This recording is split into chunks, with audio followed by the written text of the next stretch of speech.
자, 문재인 방중 홀대론, 혼밥론. 기사 한번 검색해 보시면 엄청나게 많은 분량의 기사가 있습니다. 중국 홀대, 문재인 혼밥, 포털에 검색해 보시면 엄청나게 많은 기사가 논란 중, 홀대 당해, 등등등. 종편에서는 지금도 그 얘기를 하고 있고요. 과연 그런지 저희가 어제부터 짚어보고 있는데, 이번에는 중국에서 활동하는 전문가, 중국 동아대의 우수근 교수님 직접 수대 모시고 이 얘기 좀 나눠보겠습니다. 안녕하십니까? 네, 안녕하십니까? 중국 동아대에서 어떤 과목을 하셨습니까? 저는 국제관계라든가 한중일 비교 같은 과목을 2005년부터 살고 있습니다. 이미 2005년부터. 저도 사실은 저희 통신원과 일반인 수준의 눈높이에서 피부로 느끼는 중국의 반응은 들어봤는데 전문가들이 보시는 관점은 또 다를 수 있으니까 저희가 중국에 계시는 한국인 전문가로 저희가 모셨습니다. 자, 굉장히 많은 얘기가 있는데 그 전에 이 얘기부터 잠깐 해야 될 것 같아요. 홀대론 얘기 막 나올 때 너무 답답하셔서 사실은 어떤 매체하고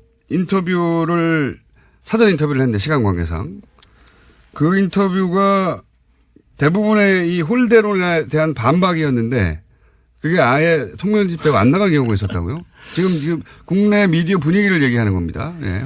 맞습니다. 정말 시간 조절 때문에 어쩔 수 없이 그때는 녹음 방송을 했는데요. 근데 두 앵커분이 너무 편파적이고 말도 안 되는 정말 그야말로 각주국어입니다.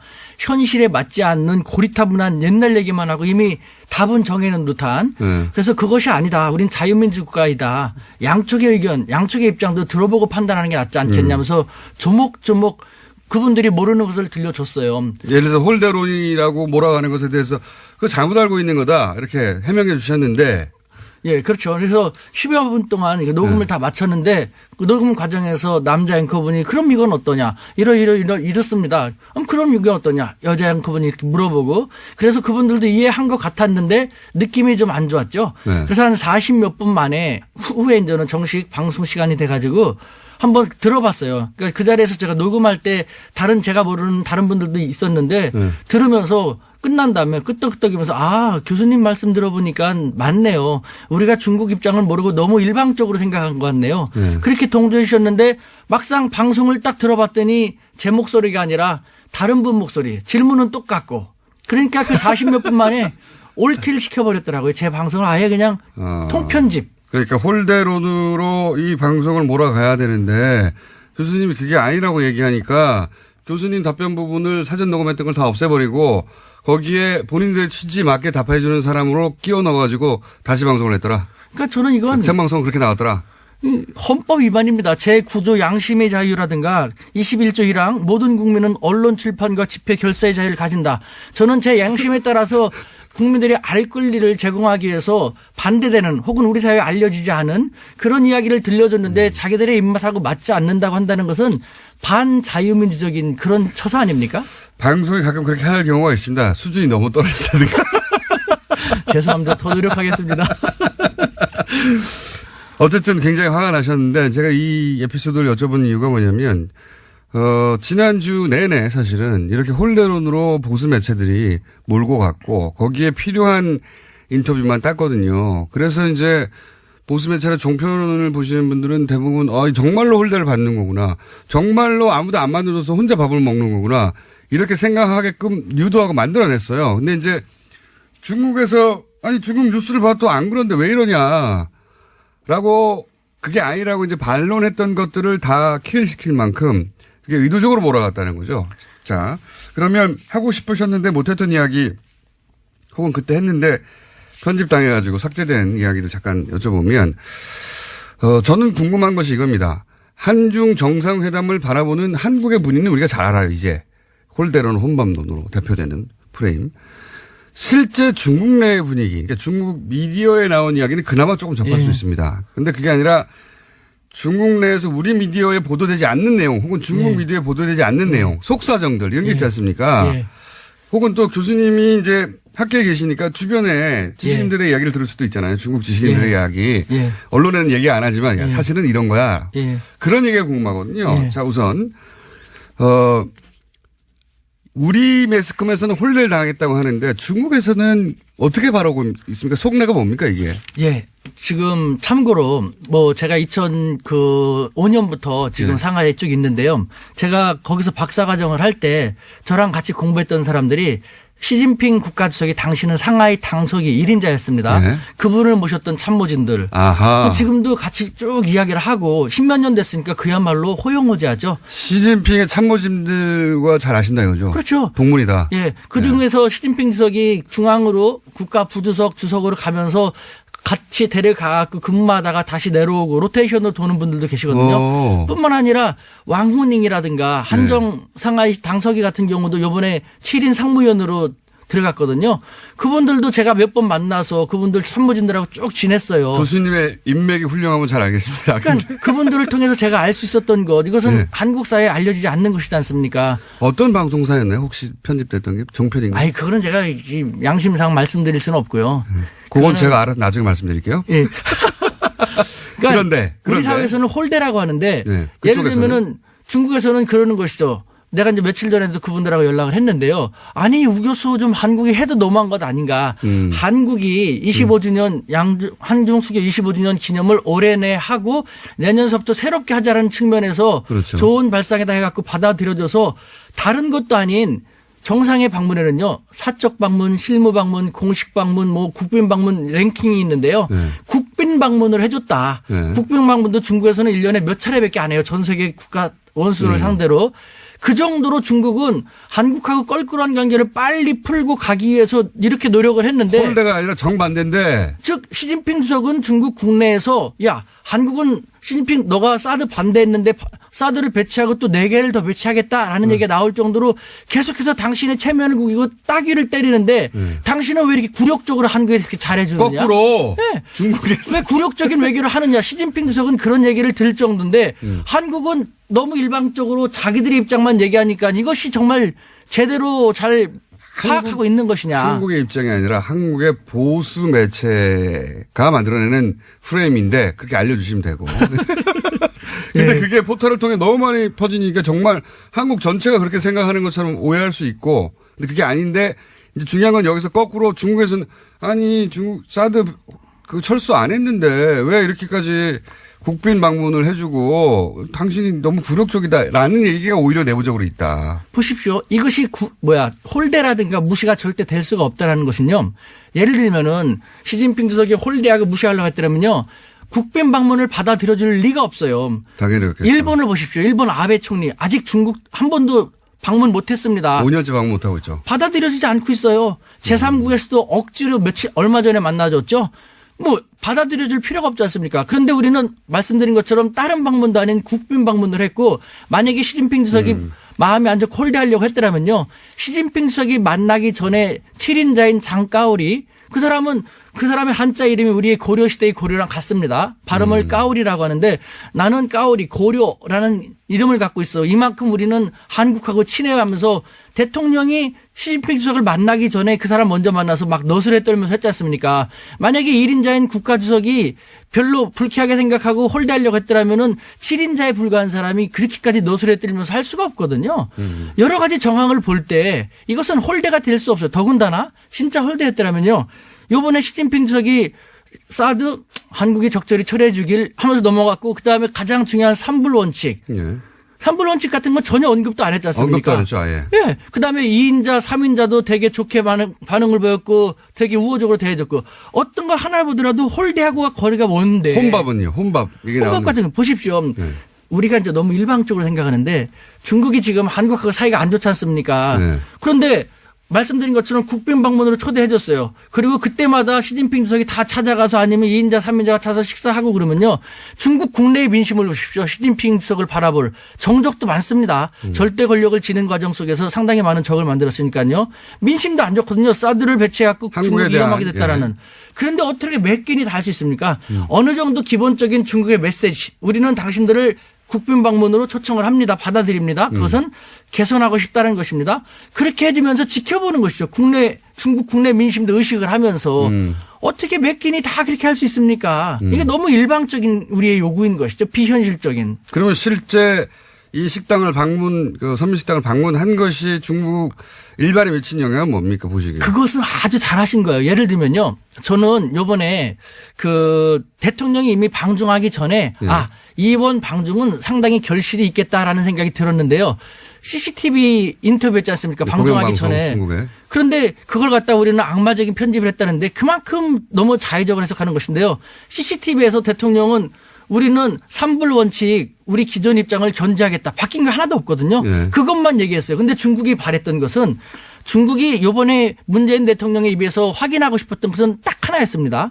중국 사람들은 그런 얘기예요. 이번에 중국 당국자들도 중국 같은 나라는 최고 1인자가 생각하는 정치적인 장애물만 해결이 되면은 나머지는 일사천리로 해결된다라는 얘기를 이번에 들려줬거든요. 시진핑 주석이 가장 껄끄럽게 생각하는 정치적 장애물은 삼불 원칙을 한국이 취소하거나 철회하는 것이었거든요. 네. 그것만 견제하겠다가만 해주면은 좋다. 네. 그러면은 평창 동계올림픽에 북한이 도발하지 않는 한 자신도 참가할 용의가 있다라는 식으로 저한테 이제 들려줬거든요. 네. 그런데 이번에 중국 방중하기 전에 우리는 삼불 원칙을 견제하겠다고 했지 않습니까? 그래서 네. 이건 분위기 좋다. 네. 그다음에 방중한 날 노영민 대사가 관례적으로는 대통령을 영접해야 되는데 난쟁이었죠. 남경 그것이 바로 중국의 정서에 어필하는 감성 외교의 시동이었거든요. 게다가 대통령이 서민 행보를 했지 않습니까? 중국인들이 네. 좋아하는 중국 권력자들은 일반적으로 그렇게 안 하거든요. 그러니까 중국인들이 정말 새롭게 할까 좋아할 수 있는 일을 기획해서 했단 말입니다. 네. 이렇게 잘한 걸 가지고 그걸 갖다가 혼밥 먹었네 무시당했네 그렇게 말하는 사람들은요. 중국을 그만큼 모르기 때문에 그런 외교를 할 수가 없고 그런 외교를 할 수 없기 때문에 이렇게 일그러지게 만든 것이죠. 잘한 걸 갖다가 오히려 이렇게 말한다는 것이 요 짧은 시간에 어떻게 핵심을 요약해가지고 흥분한 채로 그것도. 지금 머리가 벌써 뜨거워졌어요 저는요. 아니 교수님이 그만큼 답답하고 억울하셨군요. 그러니까요. 이거는 아무것도 모르는 사람들이 의도적인 거죠. 의도적인. 그래서 제가 말씀드리고 싶은 건요. 네. 우리는 자유민주 40초 국가입니다. 남았습니다. 예. 앞으로 우리 언론에서 어떤 분야에 대해서 한 가지 목소리만 나온다면은 우리 자유민주주의 성숙한 국민들은요. 다른 목소리도 있을 것이다라면서 다른 목소리도 요청을 할 필요가 있습니다. 한 가지 목소리만 나오면 그것은 알겠습니다. 메카시즘이라고 할 수도 있을 것입니다. 교수님 오늘의 방송 내용을 봐서는 한 번 더 오실 것 같아요. 저 지금 막 흥분돼. 그러니까 너무 억울하신 것 같아가지고 근데 저희가 마침 또 오늘 빅매치가 있어서 시간이 짧아져서 바로 한 번 더 모시기로 하고 오늘 여기까지 일단 듣겠습니다. 중국 동아대 우수근 교수였습니다. 감사합니다. 네, 감사합니다. 문재인 대통령의 중국 방문, 홀대론 기사 여전히 나오고 있죠. 어제 그래서 저희가 중국 동아대 우수근 교수님을 모시고 잠깐 이야기 들어봤었습니다. 너무 시간이 짧아서 오늘 한 번 더 모셨어요. 안녕하십니까 교수님. 네, 안녕하십니까. 네, 어제 대단히 흥분된 목소리로 대단히 빠른 속도로 대단히 압축적으로 말씀하셨는데 간단히 요약하면 우리는 홀대라고 하는데 중국에서는 홀대는커녕 시진핑이 왜 사드 철회를 하지도 않은 문재인 대통령에 대해서 이렇게 환대하느냐고 중국 내에 비판이 있었다. 예. 문재인 대통령은 중국에서 환대받았다. 예. 그걸 왜 홀대라고 하는지 이해할 수가 없다. 예, 말도 안 된다라고 예. 우수근 교수님께서 어제 짧게 짚어주셨는데 그건 방중 기간 동안에 그랬다고 치고요. 예. 그러면 이제 방중 이후에 예. 돌아가고 각자 이제 언론들이 차분하게 그 성과나 예. 이런 얘기도 할 거 아닙니까? 예. 그러니까 방중 이후 중국 미디어가 보도하는 이 방중에 대한 평가는 어떻습니까? 짚어주시면 좀. 네. 지금 말씀하신 것처럼 방중 이후 중국 미디어의 방중에 대한 성과를 보면은 중국 당국의 심경을 알 수 있습니다. 중국은 사회주의 국가이기 때문에 우리처럼 좌우 미디어가 자기 멋대로 목소리를 낼 수 없거든요. 중국 당국의 목소리가 그대로 나오는 것인데 예를 들면은 중국 시나망은 18일자에서 외교부 대변인은 기자회견에서 문 대통령의 방중 기간에 양국 정상은 관계 개선을 추진했고 한반도 문제 등에 대해서 심도 있는 의견을 교환해서 상당한 공통 인식을 갖게 되었다. 보도했습니다. 그다음에 중국의 대표적인 인민일보는 19일자에서요. 문 대통령의 수교 25주년 국빈 방문은 양국이 25년간의 우호적 발전 성과와 양국 관계를 중시함을 의미한다. 한중 관계가 계속 발전해 나가기 위해서는 수교 당시의 초심을 잃지 않았으면 좋겠다라고 보도했습니다. 뿐만 아니라 중국의 문해보라고가 있는데 문해보는 보도했고 그다음에 북경 청년보 북경에 있는 16일자 보도에서 문재인 대통령의 방중은 사드로 빚어졌던 한중 관계가 한 단계 더 새롭게 되는 계기가 되었다라고 대부분 긍정적으로 보도하고 있습니다. 네. 혹시 중국 언론도 당연히 우리도 중국 언론을 인용해서 보도하듯이 중국 언론도 우리 언론의 반응을 인용해서 보도하는 건 없습니까? 있습니다. 그중에 하나만 소개해드린다면요. 오늘 이렇게 차분하십니까? 조금 이따 하려고 지금은. 이거는 조금 이따가. 이거는 보도를 인용하는 거니까요. 워밍업입니다. 워밍업. 예. 중국의 봉황망은요.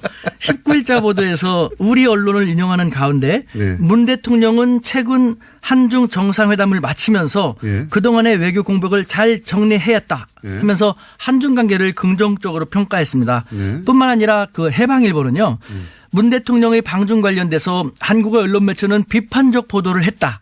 각계각층, 한국의 각계각층에서 방중 성과에 박수를 보낼 때 한국의 보수 언론들은 문 대통령의 방중을 폄하했고 지금도 그 논조는 지속되고 있는 것이다. 라는 안타까운 보도를 하였습니다.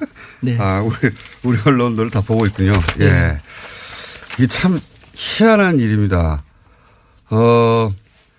자국 언론이 이렇게, 비판을 하고, 정작 홀대를 했다고 하는 나라에서는 자국 언론이 이런 비판을 하고 있는데 이거 폄하다라고 비판을 하고, 이상한 현상이 지금 벌어지고 있는데. 자, 그건 알겠고요. 근데 이게 이제 언론 보도라는 게 좀 두리뭉실하고 대체적으로 그렇지 않습니까? 제가 궁금한 것은 교수님을 다시 모시는 것은 대체적인 언론의 반응은 알겠어요. 그리고 심지어는 중국 언론이 우리 보수 매체를 비판한다는 것도 알겠는데, 교수님이 이제 어제 말씀하셨듯이 어제 이제 시진핑의 측근 그룹 혹은 고위직과 동문이라고 하지 않습니까? 확실하죠? 맞습니다. 호적 조사하면 다 나옵니다. 그분들이 하는 이야기들이 있을 거 아닙니까? 예. 그러니까 제가 궁금한 건 언론에 나오지 않은 그런 이제 권력에 가까이 있는 사람들의 해석 혹은 뭐 자기들끼리 하는 말들 혹은 교수님과 사석에서 니네 어떻게든 당연히 한국 대통령이 왔다 갔으니까 그런 얘기 하실 거 아닙니까? 그런 얘기가 궁금해요. 그분들은 어떤 반응이 있느냐. 예를 들면은 중국 공산당, 당의회 국가지 않습니까? 그 핵심 간부가 있어요. 당에서도 어떤 부서냐가 중요한데 말하기 쉽지 않은 그런 부서에 근무하는 저랑 벌써 14년 동안 쭉 하고 있으니까요. 그 사람 같은 경우는 다시 그런 말 했죠. 이제 한국은 다시 중국의 최후의 보루가 되었다. 아주 의미심장한 말이죠. 최후의 보루가 되었다. 최후의 보루라는 말은 아시죠? 그런데 그 단어를 합니다. 왜 그런 의미로 그런 뜻 단어를 사용한 거죠? 그러니까 사드가 배치되기 전에 이 당국자들은 저한테 항상 그런 식으로 노소리를 떨었죠. 사실 중국은 덩치가 너무 크다 보니까 16개 국가와 국경을 맞대고 6개 국가하고 해상 영해 분쟁을 벌이고 있거든요. 그러다 보니까 늘 싸워요. 늘 싸워요. 사이가 좋은 나라가 하나도 없어요. 크고 작은 문제들 항상 있겠죠. 사이가 좋은 나라가 하나도 없는데 그중에 우리 한국만 유일하게 좋았거든요. 한국이 더군다나 조그만 약소국이 아니라 이제는 우리 모두 열심히 노력해서 중견 강국이 되었습니다. 중견 강국인 한국만이 유일한 사이가 좋은 관계이기 때문에 최후의 보루다. 따라서 우리는 한국에 대해서 그만큼 정성을 들일 수밖에 없다. 라고 했던 것이 지금 대한민국을 바라보는 중국의 시각인 것입니다. 그런데 말도 안 되는 사드를 너무 형편없이 배치해 갖고 이렇게 문제가 과정 자체가 자존심을 상하게 했다. 네. 그런데 다시 이제는 문재인 대통령 방중을 통해 갖고 한중 관계가 복원되는 수순에 들어가게 됐으니까 한국은 다시 중국의 최후의 보루가 되었다는 것이죠. 그 말은 무슨 말입니까? 최후의 보루인데 함부로 할 수 있습니까? 함부로 할 수 없다라는 것이죠. 이번 성과가 그러니까 그 이전에 한중 관계의 복원을 의미한다. 뭐 그렇죠. 잘 됐다고 평가한다는 거죠. 혹시 그건 알겠고요. 그 외에 또 다른 이야기 없습니까? 있습니다. 그 어떤 중국에 이야기입니까? 있는 대표적인 싱크탱크의 고위 간부 같은 경우는요. 네. 예를 들면은 이 양반은 이제 미국 통으로도 중국에서 되게 유명한 분인데 네. 한국은 그 과거와 달리 중견 강국이지 않는가. 그래서 우리 중국도 그렇고 미국도 한국을 함부로 할 수는 없지 않는가. 한국은 그 점을 제대로 알고 활용한다면은 중견 강국으로서 미들 파워로서 한국의 역량을 더 강화시킬 수 있을 텐데라는 중국에서도 미들파워라는 표현을 써요, 이제? 중견 강국이란 말 쓰는데 네. 여기서 이 두 사람이 최후의 보루라든가 중견 강국으로서의 위상을 잘 활용할 수 있을 텐데라는 말을 우리는 잘 파악할 필요가 있습니다. 우리 매스컴이요. 이와 같은 것 국제사회에서 바라보는 우리 모습을 잘 전달하면서 우리 국민들이 우리 정부가 미들파워로서 어떻게 활용해 나가면 살아나가면 좋을지를 알려주지 않고 해서는 안 될 것만 하니까 문제인데요. 저는 사실 국내 문제 잘 모릅니다. 죄송하지만 저는 95년에 한국 나가서 어떻게 하다 보니까 일본, 미국, 중국 유학을 다 해갖고 2004년부터 3년부터 중국 대학에 있거든요. 네. 그렇다고 제가 잘 사는 집이 아니라 인천의 가난한 노동자의 자식인데요. 출마하시는 것도 아니고 갑자기. 쌍코피 흘리면서 이렇게 살았는데 그래서 저는 국내는 모르지만 국제는 벌써 쭉 알고 있죠. 지금 상하이에 있는 우리 대학에서도 외국 학생들을 중심으로 제가 쭉 가르치거든요. 네. 150여 개국에서는 5천여 명. 늘 국제사회에서 우리 한국과 한반도를 그 국제사회에서 어떻게 바라보는 걸 알 수 있는데 피부로 느끼고 계신데. 여기서 네. 제가 느끼는 것은요. 네. 한국 사회에서는 제가 가장 싫어하는 말. 우리를 갖다 툭 하면은 고래 싸움에 새우등 터진다. 샌드위치 얘기라고 하지 않습니까? 네. 우리는 과거 20세기 6.25 그 약소국가가 더 이상 아니라는 것이죠. 교수님이 느끼기에는. 제가 피부로 느끼는 것이 그거예요. 중국에서도 느끼는 게 네. 그런 거예요? 네. 그러니까 최후의 보루란 말이 무엇입니까? 최후의 보루니까 그만큼 소중히 하고 눈치를 봐야 한다는 것이거든요. 서로. 네. 실제로 네. 우리는 중국에 대해서 중국이 우리보다 덩치가 크고 인구가 많다고 해서 되게 두려워하는데 네. 바보 같은 거예요. 덩치가 크고 인구가 많고 그러다 보니까 통치하기가 쉽지 않으니까 허점이 많거든요. 네. 그러니까 중국은 조금이라도 자기들하고 우호적인 나라를 만들 수밖에 없는 거예요. 근데 우리 진짜 구로동 공돌이 공순이라는 엄청난 힘든 시기를 거쳤고 우리 모두 열심히 노력해갖고 중견국 됐지 않습니까? 그럼에도 불구하고 우리를 왜 아직도 자기 비하합니까? 우리는 고래 싸움의 새우등이 아니라 뭘로? 우리는 이제 중견 강국이기 때문에요. 중국 가격이다. 우리는 이제는 중견 강국을 외교를 해야 돼. 저는 이런 말 하면 이렇게 억울하고 막 눈물 날라고 해요. 억울하시다. 우리는 약소국이 아니라 중견국으로서 스마트한 돌고래 외교를 해갖고요. 돌고래도 오늘. 지환 G2도 우리가 잘 리드하면서 활용하면서 네. 적어도 한반도 문제만큼은 우리가 돌고래는 뭡니까 교수님? 돌고래는. 한번 들어보십시오. 네. 얼마나 오랫동안 고민했으면 이런 말 했겠습니까? 네. 우리는 지환 미국이나 G2 중국 같은 덩치는 안 됩니다만 네. 우리는 이제 그런 나라들도 우리를 함부로 할 수 없는 나라로 성장했거든요. 네. 그렇다면은 돌고래는 덩치가 작아서 고래보다는 힘이 약하지만 민첩하고 스마트하기 때문에 고래한테 잡아먹히진 않죠. 고래하고의 공생을 유도하지 않습니까? 우리가 바로 그런 돌고래 같은 역할을 할 수 있다는 것이에요. 외교도 새로운 시도를 해야 되는데 20세기 약소국 외교의 대미 외교 위주 1국 외교만 하다 보니까 이제 다변화되는 외교에서 잘 안 되고 있지 않습니까? 그러니까 우리는 지원지도 함부로 할 수 없는 중견 각국으로 부상한 대한민국의 중견 강국 외교, 스마트한 돌고래 외교를 해야지. 알겠습니다. 예. 또 이렇게 흥분하기 시작해요. 숨 좀 쉬시고. 예. 처음 들어보는 단어인데 돌고래 외교. 근데 이제 최근에 이 미들 파워라는 외신의 용어들이 등장하기 시작했어요. 실제 아시아타임즈인가요? 거기서 메코이든가요? 그 기자가 미들 파워로 한국이 그 전환하고 있다. 그 방향으로 진화하고 있다.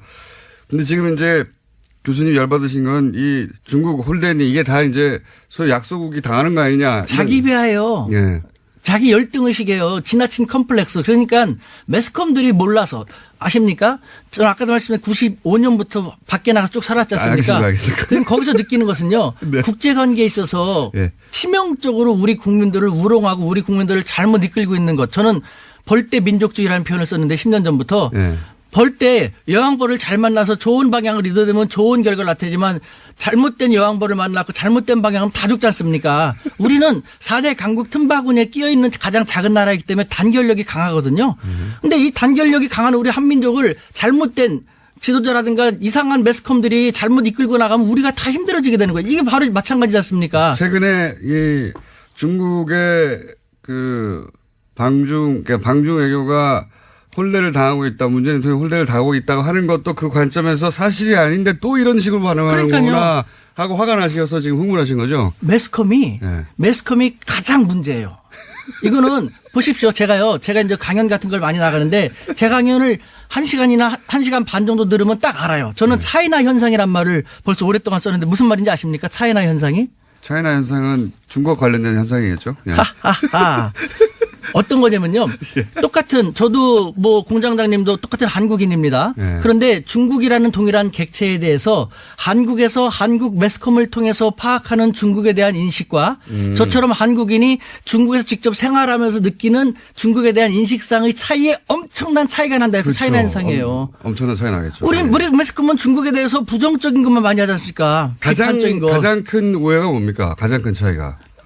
중국은 지저분하다, 뭐 사람들 무질서하다, 뭐 불량식품 많다. 그거 맞거든요. 저는 그거 더 잘 알아요. 저는 현장에 사니까 더 잘 알지 않습니까? 맞거든요. 그런데 더 중요한 것은 총수님도 단점, 장점 있지 않습니까? 네. 저도 단점만 있는 게 아니거든요. 네. 왜 한쪽만 부정적인 것만 보여줌으로써 손가락질을만 합니까? 그러면서 우리가 좋은 관계 됩니까? 사실은요. 이런 말하면 중국을 비하는 것 같지만 저는 그렇게 대한민국 사람으로서 중국이 아직 불량식품 많고 짝퉁 만들어내고 부정적인 측면이 많으니까 우리로서는 다행인 거거든요. 불량식품 짝퉁을 중국 사람들도 중국 기업 중국 제품 안 믿고 안 사게 돼요. 그러니까 외제를 쓰는데 미국과 일제는 싫고 더 이상 그러니까 이제 한국 기업 한국 문화를 찾을 수밖에 없는 거거든요. 너무 아니 저는 이제 정말 그렇게 느껴요. 있는 그대로 말씀하셔서 중국 가서 다시 교수 생활 하시겠어요? 아 저는 대한민국 사람인데요. 어차피 중국인들하고 얘기하면서 서로 국익을 위해서 디베이트하고 하는 것인데요, 뭐. 아니 주제가 홀대 맞느냐 아니냐에서 굉장히 많이 진도가 나갔는데 앞으로 그 주제는 또 한번 마련해 볼게요. 1분밖에 안 남아가지고 오늘 마무리를 지어야 될 것 같은데 여하간 뭐 언론 매체도 그렇지만 근데 언론 매체만으로는 정확하게 심증을 읽을 수 없으니까 교수님 주변에 그 중국 내 고위직에 있거나 혹은 뭐 탱크탱크에 있거나 혹은 시진핑 측근 그룹에 속하는 분들 대학 동문들한테 얘기를 들어보면 요 외교를 통해서 한중 관계를 다시 복원하고 잘 지냈으면 하는 마음이 중국에 있다는 거죠. 한마디로 얘기한다면요. 예. 중국 당국자들은 한국에 대해서 한자성어로 얘기한다면 노심초사. 항상 노심초사입니다. 아유 쟤네들이 또 미국 쪽으로 더 많이 가면 안 되는데 어떻게 하면 쟤네들을 끌어들일까라는. 왜 노심초사합니까? 조금 하고 보잘것없다면 그런 생각 안 하죠. 눈치 보지 않습니까? 사드 제대주도 한 번에 쫙. 너네랑 끝나도 좋아하지 않고 찔끔 부렸다가 눈치 보고 찔끔 부렸다가 눈치 보고 하지 않습니까? 왜 그럽니까? 확 버릴 수 없거든요. 확 가면 자기들한테 불리하니까. 이런 국제사회 중국이나 미국이 우리를 어떻게 바라보는지를 우리 매스컴들은 정확히 보도해갖고 우리 사회가 21세기 중견 강국으로서의 위상을 그대로 잘 활용할 수 있는 계기가 되었으면 좋겠다라는 마지막 당부의 말씀 드립니다. 오늘 흥분 안 하려고 했는데 자꾸 유도하시니까. 교수님, 요 주제는 오늘 여기까지 하고요. 예. 다른 주제, 우리가 중국에 대해서 잘못 알고 있는 거. 예, 이런 주제로 그래요. 다시 한번 예. 시간을 곧 마련하도록 하겠습니다. 몸이 떨립니다. 오늘 이렇게 안 하려고 우리 애가 신신당부했는데. 자, 여기까지 하겠습니다. 지금 중국 동아대 우수근 교수님이었습니다. 감사합니다. 네, 감사합니다. 정의당 노회찬 원내대표 나오셨습니다. 안녕하십니까. 안녕하십니까. 예. 한 주간에 벌어진 일들을 저희가 쫙 논평해가는 시간인데, 아무래도 이제 방중, 워낙 말이 많았어요. 홀대론, 혼밥론, 뭐 등등등. 할 말 많으시죠? 근데 뭐 홀대론인가요? 예. 뭐 대접을 초라하게 받았다는 건데 그렇죠. 아마 또 대접을 화려하게 받았으면은 초라하게 받았다고 생각하지 않지만 예. 화려하게 받았으면 또 외화 내빈이다. 결론을 딱 정해놓고. 예. 겉만 번지르르. 그렇죠. 예. 당했다. 뭐. 그렇죠. 그런데 진짜 중요한 것은 그 한중 관계의 어떤 변화를 모색하고 또 실현해 냈는가 이제 이런 어떤 실속을 따져야 되는데 이제 그런 걸로 봐서는 굉장히 6개월 전하고 비교해 보면은 6개월 전만 하더라도 한중 관계가 걱정스러운 관계였잖아요. 그렇죠. 예. 파탄 직전에 이 관계를 어찌 보면 극적으로 이제 지난 가을부터 회복시키고 예. 그걸 확인하는 그런 이제 방중이었기 때문에 굉장히 이제 반환점을 돌았다. 분기점을 넘었다는 점에서 의미가 크다고 저는 생각합니다. 그런데 왜 그러면 국내 이제 주로 이제 보수 매체 중심으로 처음에 재개가 됐고 이게 이제 이런 이야기가 워낙 많이 나오다 보니까 다른 미디어들도 뭐 홀대론 논란 이런 식으로 계속해서 확대 재생산이 됐는데 왜 이런 홀대론을 들고 나왔을까요? 국내 언론 특히 보수 언론들이. 그 뭐 팩트 사실에 입각해서 뭐 보도한다기보다는 정치적인 어떤 공격을 하고 흠집을 내기 위해서 모든 걸 다 끌어다가 쓰다 보니까 스스로 이제 논리도 엉켜버리고 이번에도 뭐 혼밥. 예, 혼밥. 예. 혼밥. 저는 사실 그 역대 대통령의 해외 순방 그 이벤트 중에서 예. 이번에 그 아침을 중국 그 식당에 가서 먹은 거. 네, 서민식당. 최고의 이벤트라고 생각됩니다. 중국 내에서 아주 평가가 높은 걸로 알고 있는데. 예, 저도 사실 그 좋아하거든요. 예. 아침에 가면 중국 가면 저는 호텔에서 아침 안 먹고 예. 그 호텔에서 보면 보여요. 인근에 예, 예. 그 출근하는 그 어머니가 애를 갖다 자전거 싣고 예. 애를 유아원 데리고 자기는 직장 가면서 둘 다 식당에 들어가요. 중국 사람들이 아침을 거의 집에서 안 먹거든요. 아침을 식당에서 먹는다고. 그 가서 주로 가장 많이 먹는 게 유조라고 예. 중국말로는 다르게 발음하지만은 그 중국식 꽈배기예요. 설탕 예. 안 묻힌 꽈배기. 그다음에 중국식 콩국. 예. 그 찍어서 먹기도 하고 이제 만두탕 먹기도 하고 이러는데 이제 어찌 보면 대통령이 외국 대통령이 그 국빈으로 방문해 가지고 그 수행원들하고 같이 중국에서 가장 서민적이고 가장 대중적인 식당 가서 먹은 거예요. 시진핑이 우리나라 방문해 가지고 예. 그냥 호텔에서 주는 화려한 한정식 안 먹고 그냥 저기 종로 가가지고 청진동에서 해장국을 갖다 수행원들은 먹었다. 그러면 거죠. 그 노력, 그 자세, 그 열의에 대해서 감복할 거 아니에요. 국내 언론이 뭐 칭송이 자자했겠죠. 그러니까 네. 이 이벤트는 중국 인민들, 중국 국민들을 향한 이벤트지 한국의 일부 언론을 향한 이벤트는 물론 아니었죠. 예. 그러니까 중국 국민들 눈에는 굉장히 신선하게 바라봐 보이는 거고 아마 단행한 뒤에 제가 또 다른 뉴스를 보니까 뭐 문재인 세트라 그래가지고 예, 예. 중국 사람답게 또 이런 거 이제 세트로 해가지고 이제 상술에 이용하기도 하는 모양이던데 그만큼 반향이 있었다는 얘기 아니겠어요? 그거를 우리 보수 매체가 몰랐다기보다는 예. 그게 혹시 긍정적으로 국내에 보도될까봐 미리 혼밥이라고 하는 굉장히 기가 막힌 프레임을 짜서 열심히 TV조선이었던가요? 뭐 7기 중에 5기가 혼밥이었다 뭐 이런 식으로 보도했어요. 점잖게 얘기하면은 이제 부처 눈에 부처만 보이는 거죠.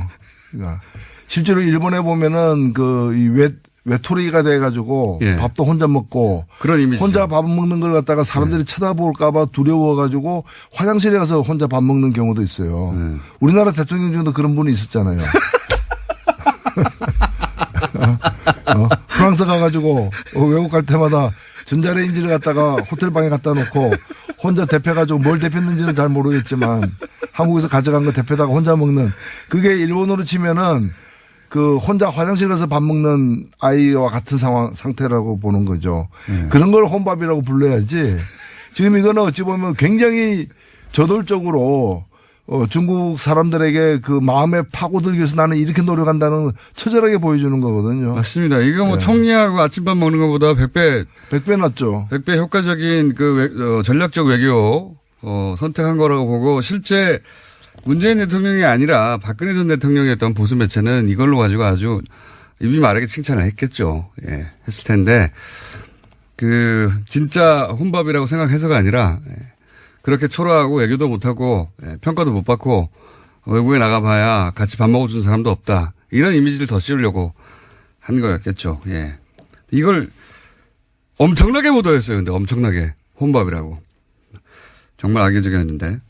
이렇게 성과를 깎아내는 이유 중에 하나가 곧 지방선거이기 때문이기도 하지 않습니까? 사실은. 사실은 뭐 이렇게 비판할 게 별로 없다 보니까 이거 비판하는 거 아니에요. 그렇긴 한데, 효과적이었다고 생각하는 것 같아요. 계속해서 써먹는 걸 보면.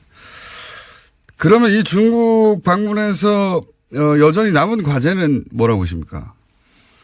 예, 일단은 그 더 나쁜 관계로 이렇게 변질되는 걸 막았다는 점에서 사드 문제를 둘러쌌던 그 긴장과 갈등을 일단은 봉합을 한 거죠.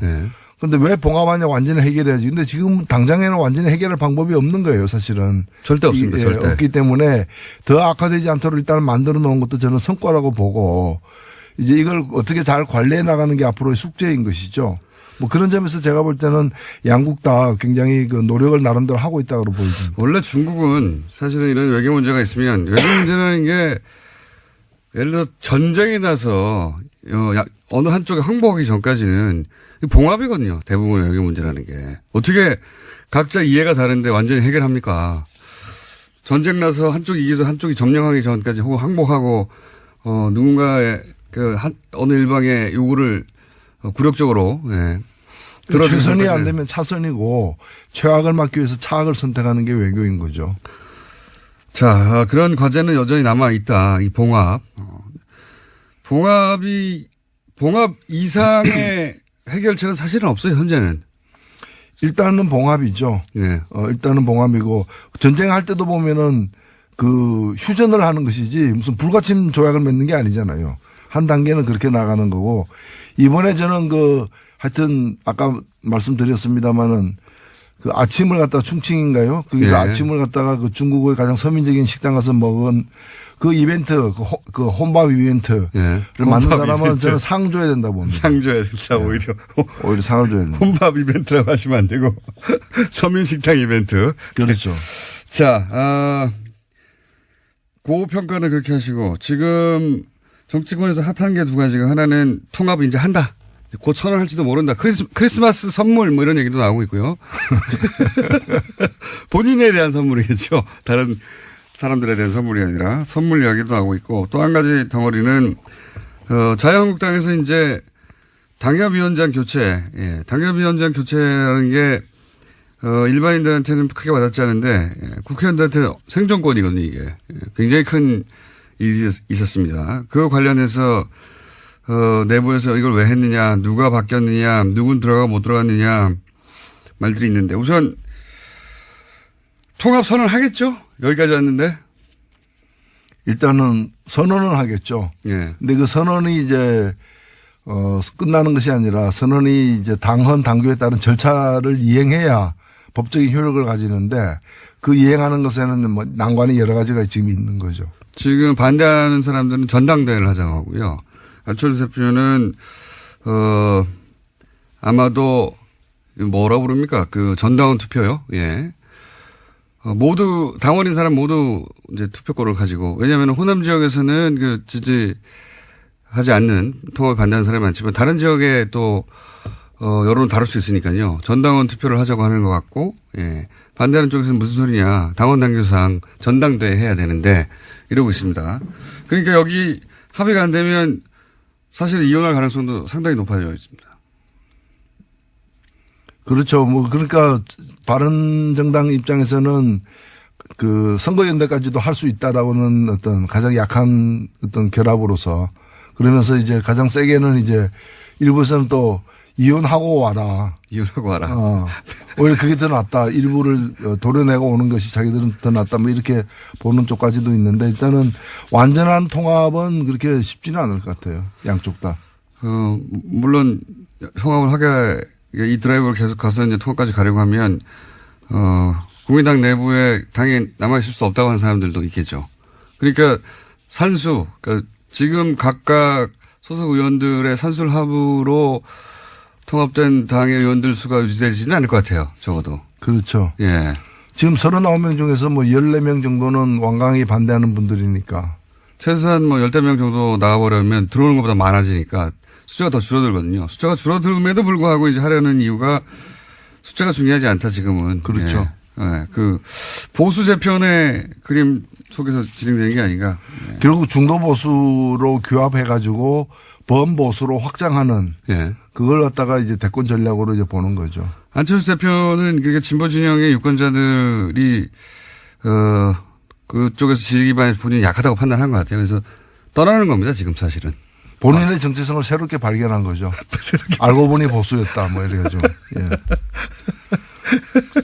예. 자기가 하려고 했던 새 정치는 새 보수 정치였다. 지금. 대면이에요. 예. 대면. 자. 방랑 정치죠. 방랑 정치. 자유한국당 사정은 어떻다고 보십니까? 지금 홍준표 대표가 사실은 친홍 체제를 차근차근 구축해가면서 친박들은 계속 쳐내고 있어요. 예. 예. 거기에 친박을 제압해 가는 데는 어느 정도 성공했습니다. 실제. 그렇죠. 근데 사실 친박 자체가 예. 말이 친박이고 부자 망해도 3년 간다 그러는데 그래서 당분간 갈 걸로도 이제 보였지만은 실은 이미 그 수장이 예.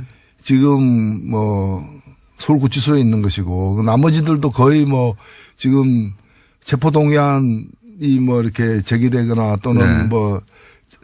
이제 조사를 받아야 될 처지에 놓이거나 다 이런 처지지 않습니까? 사실상 괴멸했다고 봐야죠. 교연했다. 네.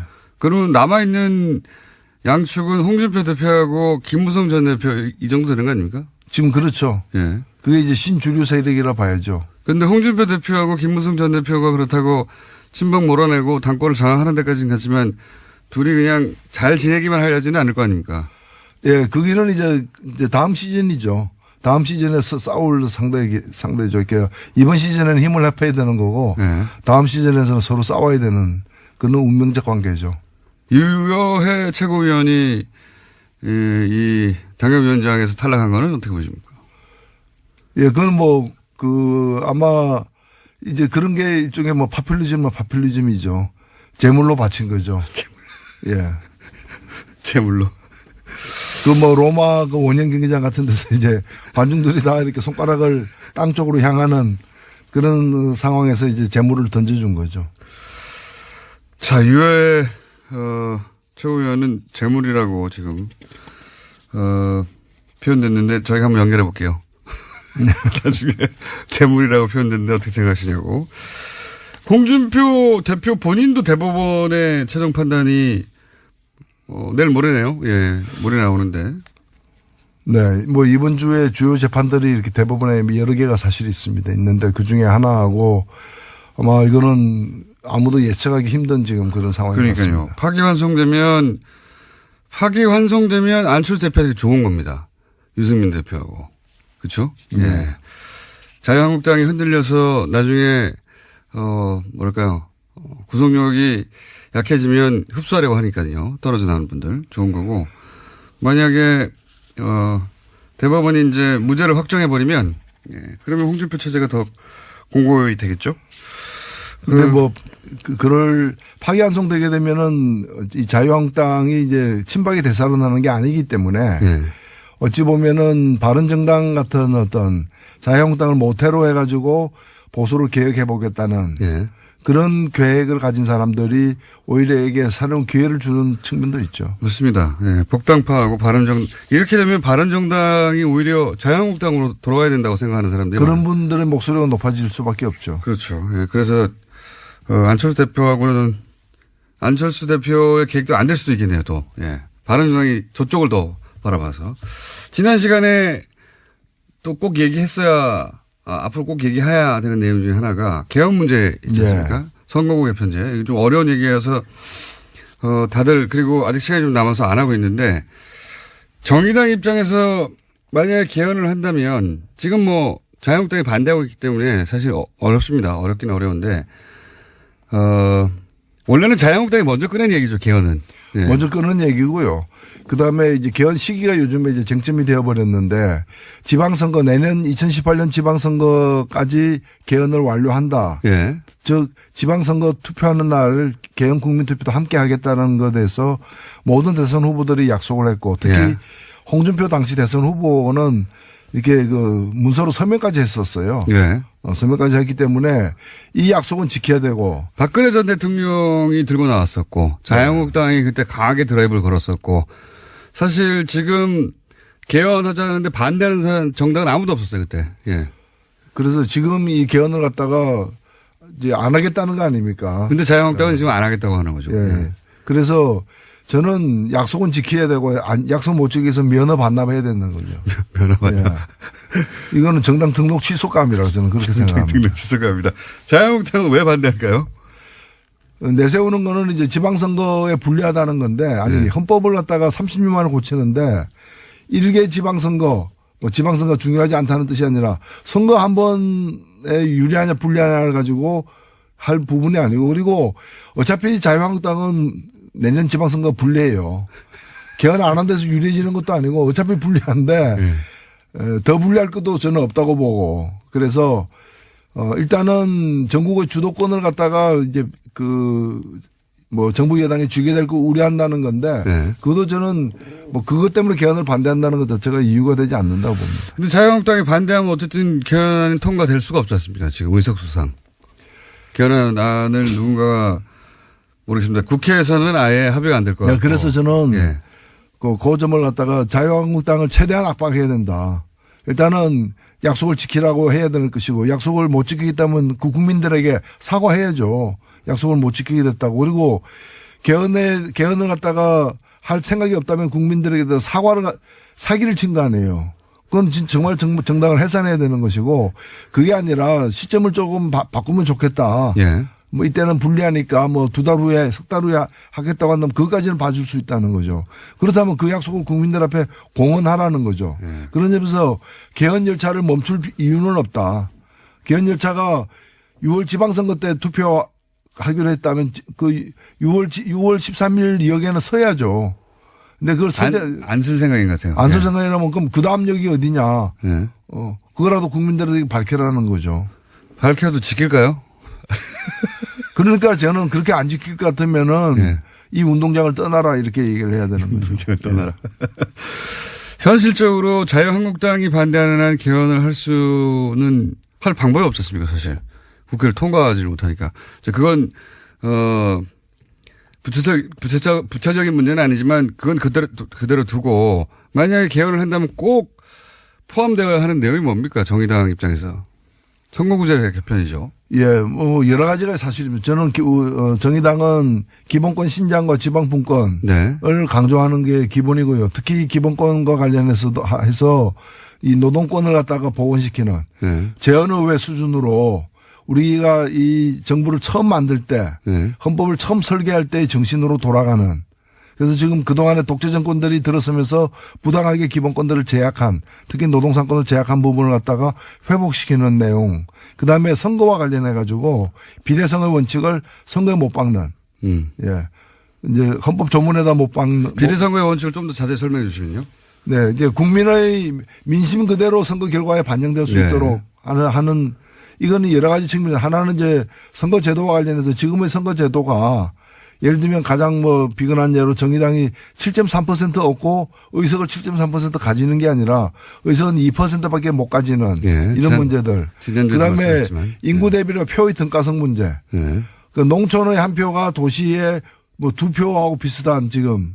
예. 그건 왜 그런지 설명해 주십시오. 예, 그게 이 선거구를 획정할 때 예. 예를 들면 10만 명당 1명을 뽑는다고 이러면 농촌 같은 도시에는 20만 명당 1명까지를 허용하는 거예요. 예, 예.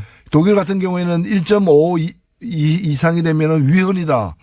뭐 1.25, 1.3대 1 이렇게 이제 비율을 정했는데. 예, 비율을 정하고 있는데 우리는 지금 2대 1까지 허용하고 있거든요. 그러니까 이제 농촌 지역이 어차피 인구가 좀 적어서 네. 1대1로 할 수는 없다 하더라도 그 비율이 너무 차이가 난다. 그렇죠. 예. 이제는 지금 2대 1까지 허용하고 있는데 1.5대 1 정도까지로 낮출 필요가 있습니다. 그래서 근접하게 만들어야 되는 도시 15만 명이 농촌 10만 명하고 같은 대표성을 갖도록 하는 정도까지는 지금은 농촌 10만 명이 도시에 20만 명이 되는 네. 꼴이 되기 때문에. 그러니까 농촌에서 지지하는 정당이 유리하죠. 네. 그렇죠. 정치 세력이. 그래서 농민들의 어떤 그 목소리를 정치에 반영하는 것은 당연히 필요하고 중요하지만은 지금 이것이 농민들의 목소리를 반영하는 구조가 아니라 그렇죠. 농촌의 그 보수적인 기득권 세력들을 갖다가 그 정치 세력들을 연명시키는 제도로 악용되고 있기 때문에 이 비례성의 원칙을 갖다가 더 되살리는 그런 이제 그 헌법 조항을 갖다가 삽입하는 것이 필요하다는 거죠. 그러니까요. 10만 지금 명. 국회 개헌특위에서도 네. 국회 자문위원회 안으로 이렇게 나와 있습니다. 나와 있다. 요는 결국은 표를 받은 만큼 국회의원들이 국회에 진출해야 되는 게 맞고 또 하나 도시와 농촌을 비교하자면 농촌인 보수 성향 때문에 이제 보수 정치 세력이 유리하게 지금 짜져 있는 비율을 낮춰야 된다. 예. 그런 말씀이신 거죠. 그 두 가지가 반칙. 그러니까 요 비례성의 원칙은 뭐 명칭은 여러 가지 있습니다. 뭐 독일 정당 명부제부터 시작해서 많은 명칭이 있는데 뭐라고 부르든 간에.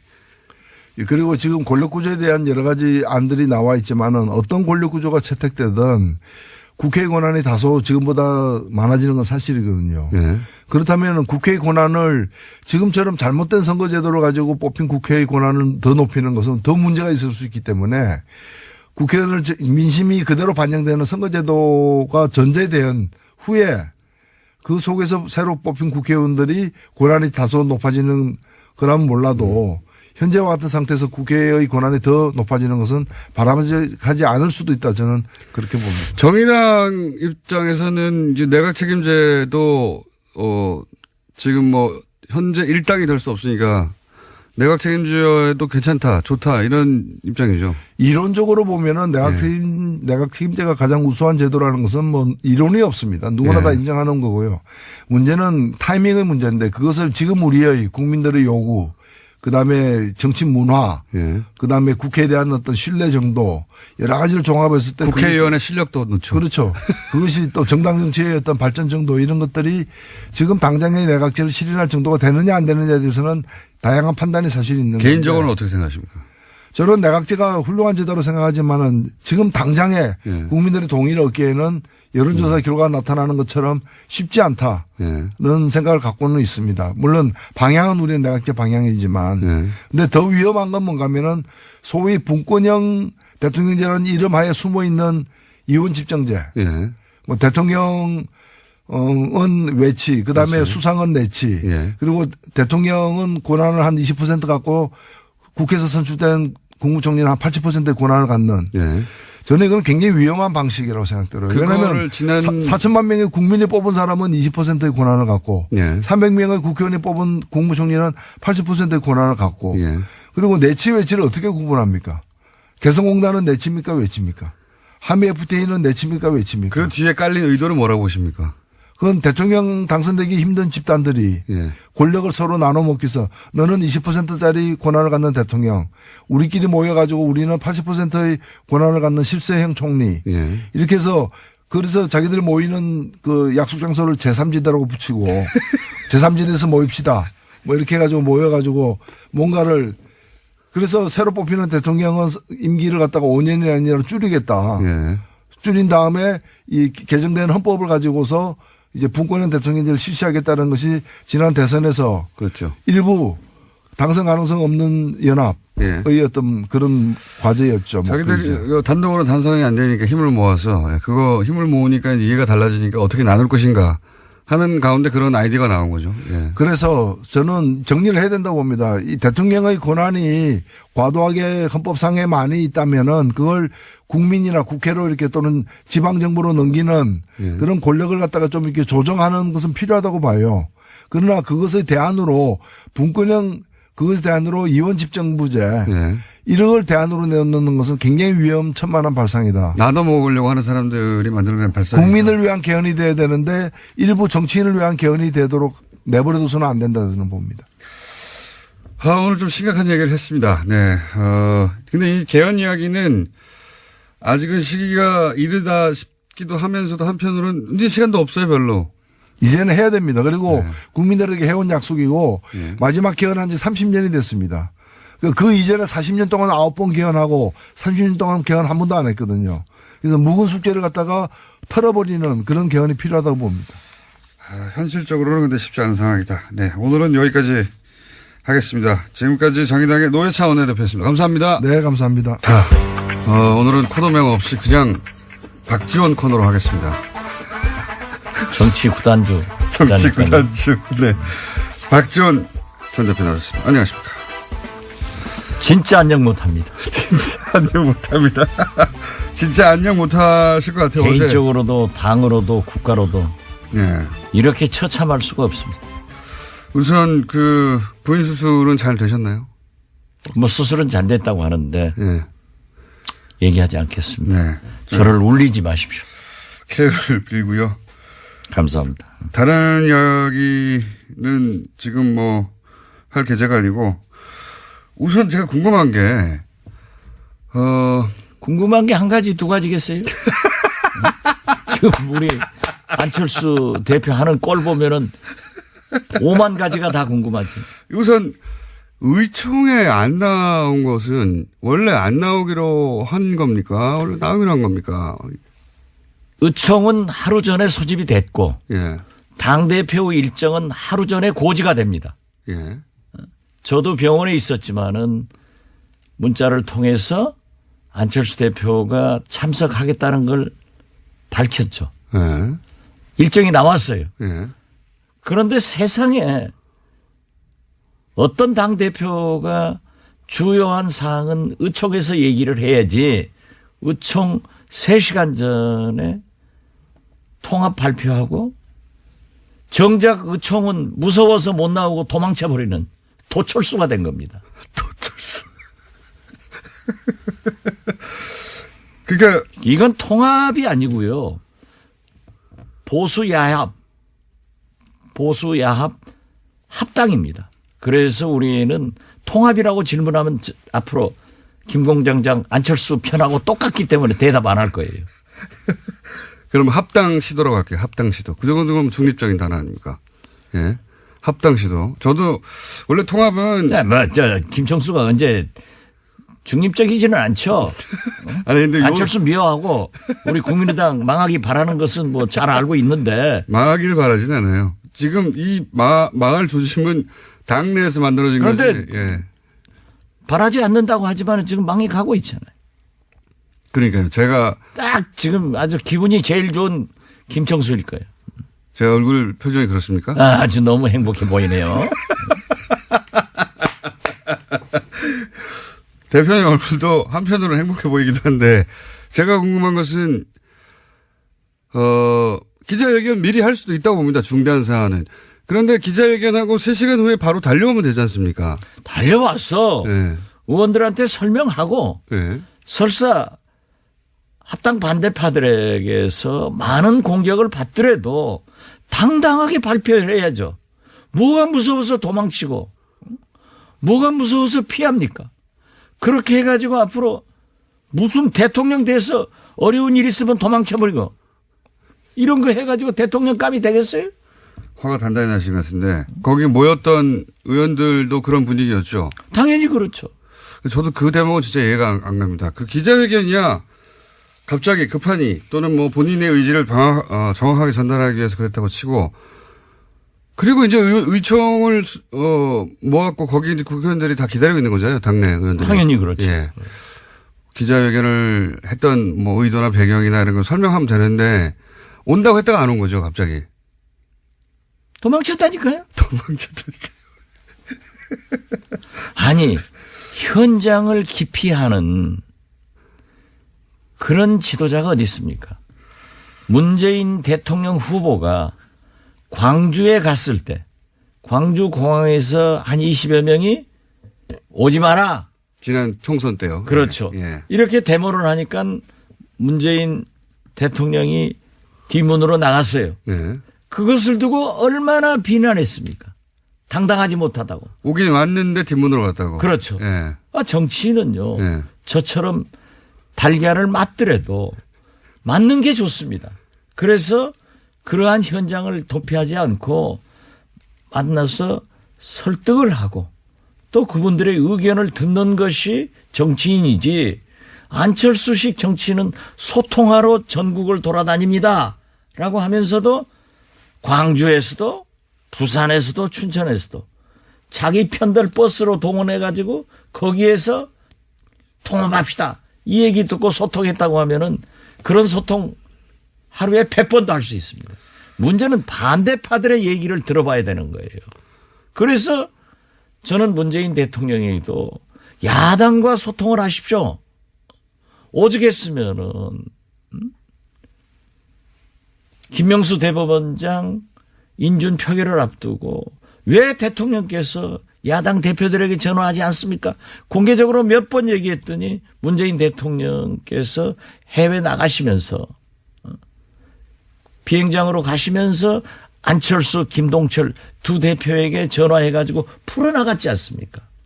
이것이 정치인이 할 일이고 이것이 지도자가 할 일이지 자기가 또 발표해놓고 곤란하고 비난받을 것 같으니까 도망친다고 하면은 그게 어떻게 안철수입니까? 도철수지.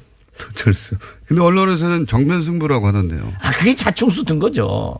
망하는 길로 간 거죠. 그렇게 이제. 내가 너무 흥분해서 얘기하니까 네. 안철수 지금 죽일 건데 공장장 입 다무는 거 보니까 오늘 내가 잘하고 있네요. 아니, 어제 저도 만만히 재판을 받았어요. 그래가지고 그러셨죠. 빨리 네. 병원으로 가야 되는데 네. 전화가 왔어요. 지금 의원총회 중인데 굉장히 시급하죠. 한 사람이 부족해서 의결이 못 되고 있다. 네. 그래서 제가 안 나가려다가 이건 아니다. 네. 내가 병원에서 울고 있어서 되겠느냐. 당을 위해서 내가 정치를 하는 놈. 그래 어제 처음 갔어요. 가서 한마디 하고 그때부터 어제부터 열이 받으셨고. 제 투쟁 의혹이 확 불타오르셨어요. 불타올라가지고 JTBC 손석희 뉴스룸에도 나가고 오늘 그러니까, 이렇게 여기 오늘 나오실 거면서 그 바로 직전에 아니 지금 뉴스공장보다 뉴스룸이 훨씬 손석희가 세요. 미안합니다. 아침은 저희가 장악하고 있어요. 근데 전날 밤에 하시면 어떡합니까? 그거야 지금 제가 아니 다급하니까. 당 대표가 의원총회도 안 나오고 도망치는 판국에 도망치는 판국. 여기저기 제가 지금 갈 때 그냥 지금 여기서 나와서 또 다른 데 오라가면 또 갈 것 같아요. 갈 것 같아요. 이러면 안 됩니다. 기자회견할 때 적폐 세력, 구태 세력이라고 표현한 게 대표님이죠? 뭐 저를 포함해서 호남계 하는데 네. 보세요. 적폐 세력과 통합하려고 하는 안철수 대표. 예. 대통령 후보 나와서 떨어진 안철수 대표. 이건 기득권 아니에요? 또 당대표 하겠다고 나선다. 또 대통령 보수 대연합해가지고 야합해가지고 그 길로 가겠다고 하는 이건 말이 아니에요. 노태우 대통령이요. 안철수 대표는 과거 정치사를 모르는 것 같아요. 그런 것 같습니다. 물론 의과대학 다녔으니까 거기 공부 잘했으니까 그쪽 잘했겠죠. 나는 또 의과대학 관계는 아무것도 또 모르잖아요. 네. 그런데 노태우 대통령이 김대중 총재에게 김 총재께서 다음 대통령 하십시오 하고 3당 통합을 제의하니까 DJ는 이건 아닙니다. 이 나라 민주주의를 위해서 이건 아닙니다 하고 거절하니까 다시 노태우 대통령이 YS에게 제의를 해서 YS가 털컥 잡았어요. 그렇지만 YS는 JP건 노태우건 일격에 제압할 수 있는 엄청난 리더십을 가지고 있으니까 내각제 개헌 약속하고 3당 통합을 받아들였지만은 나중에 각서를 가지고 내각제 각서를 가지고 나와서 찢어버리면서 자기가 대통령 된 거예요. 그렇지만은 DJ보다 YS가 먼저 대통령 됐지만은 역사는 YS는 실패한 대통령, DJ는 오늘날 어떻게 세계적으로 평가를 받고 있습니까? 이게요. 그렇게 욕심낸다고 해서 영린하면 안 됩니다. 기득권 세력, 구태 세력이 어쨌든 대표님도 포함되는 것 같긴 합니다. 또 지금 나가라는 얘기 아닙니까 이거? 몽땅 호남 출신 중진들 예. 자기에게 반대하는 사람들은 다 기득권 나가라. 구태 세력. 예. 구태 세력. 이 표현 이 구태가 뭡니까? 구태라고 하는 것은 진짜 이게 신태가 구태 잡아먹고 있어요. 그래. 3당 야합을 해서 집권한 그 불행한 우리 정치사를 다시 반복하려고 하는 안철수 대표가 신태가 구태보다 훨씬 나쁜 거예요.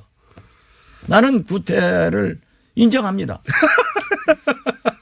그렇지만은 제가요. 아니 보세요.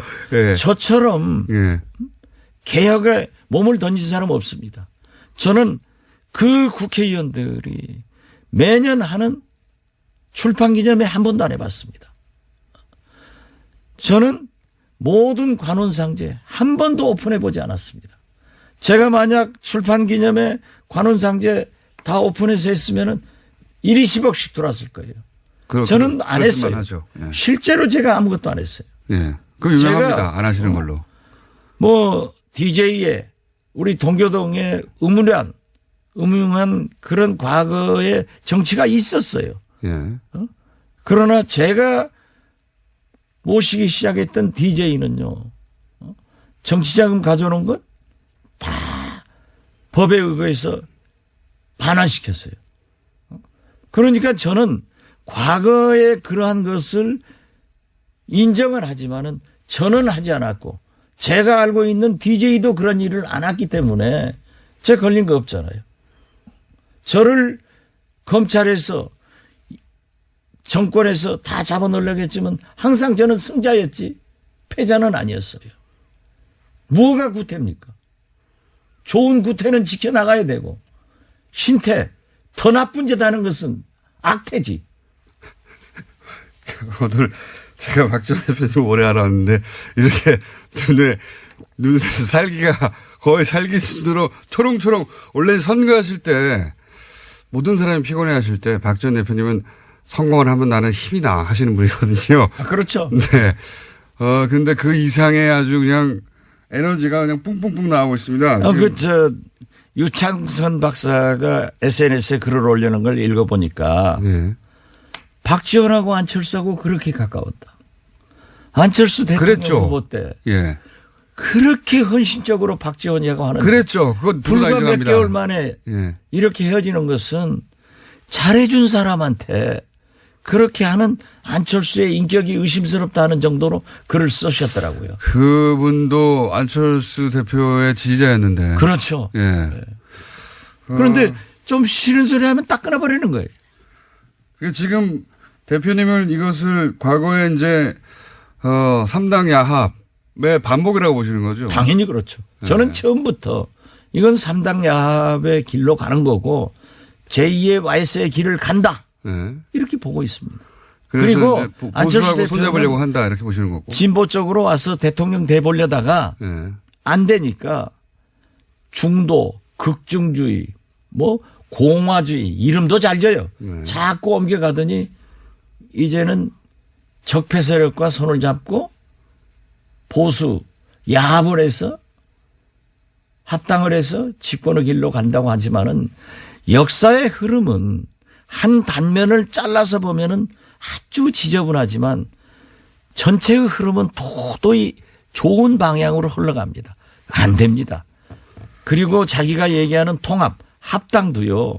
전당대회에서 예를 들어서 절대 안 됩니다. 전당대회는 왜 안 됩니까 근데? 전당대회는 지금 전당원 투표를 해서 전당원 투표는 안철수 대표가 유리하다고 생각하니까 하자는 거겠죠.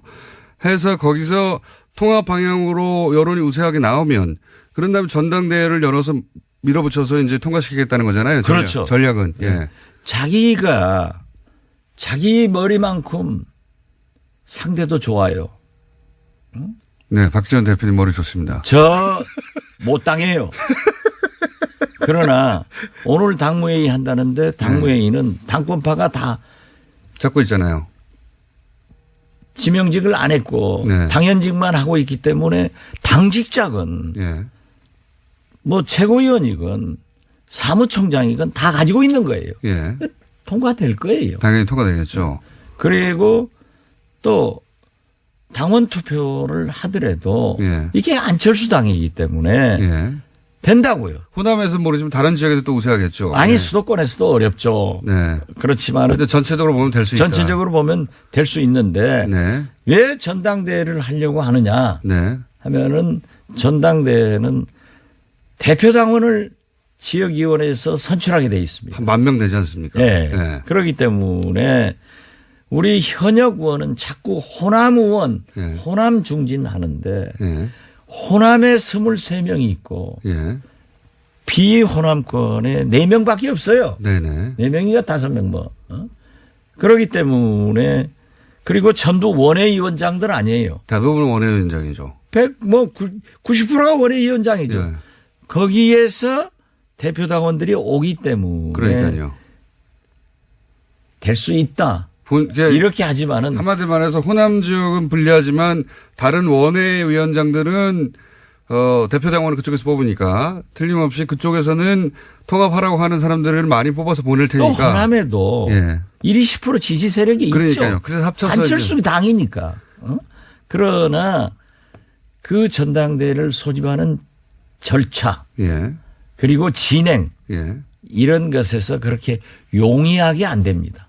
저는 전당대회는 절대 열 수가 없다. 그렇게 보십니까? 그렇게 보면은 안철수 대표는 공중으로 날아갑니다. 전당대회는 대표님이 아시는 절차나 실제 진행 방식이나 혹은 그 인원의 규모나 여러 가지 사정상 전당대회까지 가는 것조차 어렵다 이렇게 보시는 거죠? 그렇습니다. 예. 정치를 많이 하시는 분이니까 눈에 이렇게 아니, 훤히, 그리고 훤히 보입니까 이게? 안철수 대표가 예. 그렇게 보수 대야합 합당하고 싶으면 나가서 해야죠. 왜 나무집에서 하려갑니까? 아니 스님이 절이 싫으면 절이 떠납니까? 스님이 떠나셔야지. DJ도 예. YS하고 있을 때 싫으니까 나와서 창당했잖아요. 예. 이것이 정치사고 이것이 인간 만사고 도리입니다. 내가 싫으면 나가서 하지. 데리고. 호남의 유권자들은 필요한데 호남에서 안철수 대표의 이 지금 합당 시도를 반대하는 사람만 당을 나가달라는 거죠. 안철수 대표는. 근데 당을 나가실 생각이 없는 거죠. 아니 예. 주식회사 회장도 대표이사도 마음대로 못합니다. 주주의 승인을 받아야 돼요. 예. 이게 주식회사가 아니에요. 장사꾼이 하는 게 아니에요. 안랩이 아니에요. 이게 무슨 CEO도 주면 못해요. 그러면은 이 정도의 지능을 가지고 이건 말이 아니에요. 오늘 많은 단어가 새로 나옵니다. 그리고 DJ를 말할 자격이 없어요. 안철수는. 이거 없습니까? 어제도 얘기했던데요. 김대중 안철수 정부는. 대표가 마치 DJ를 이어가는 것 같은데 예. DJ는 보수 야합 합당을 거부했습니다. 이걸 3당 당시에 3당 합당과 같은 선상에서 보시니까 그걸 거부했던 김대중을 어떻게 거론하느냐? 그렇죠. 그리고 햇볕 정책으로 한반도 평화를 유지하고 전쟁을 억제하자는 정책을 썼습니다. 상대방 통합 상대인 유승민 대표는 이해창 박근혜 비서실장을 했습니다. 이 국정농단 사건에 대해서 대국민 사과나 통렬한 반성도 없었습니다.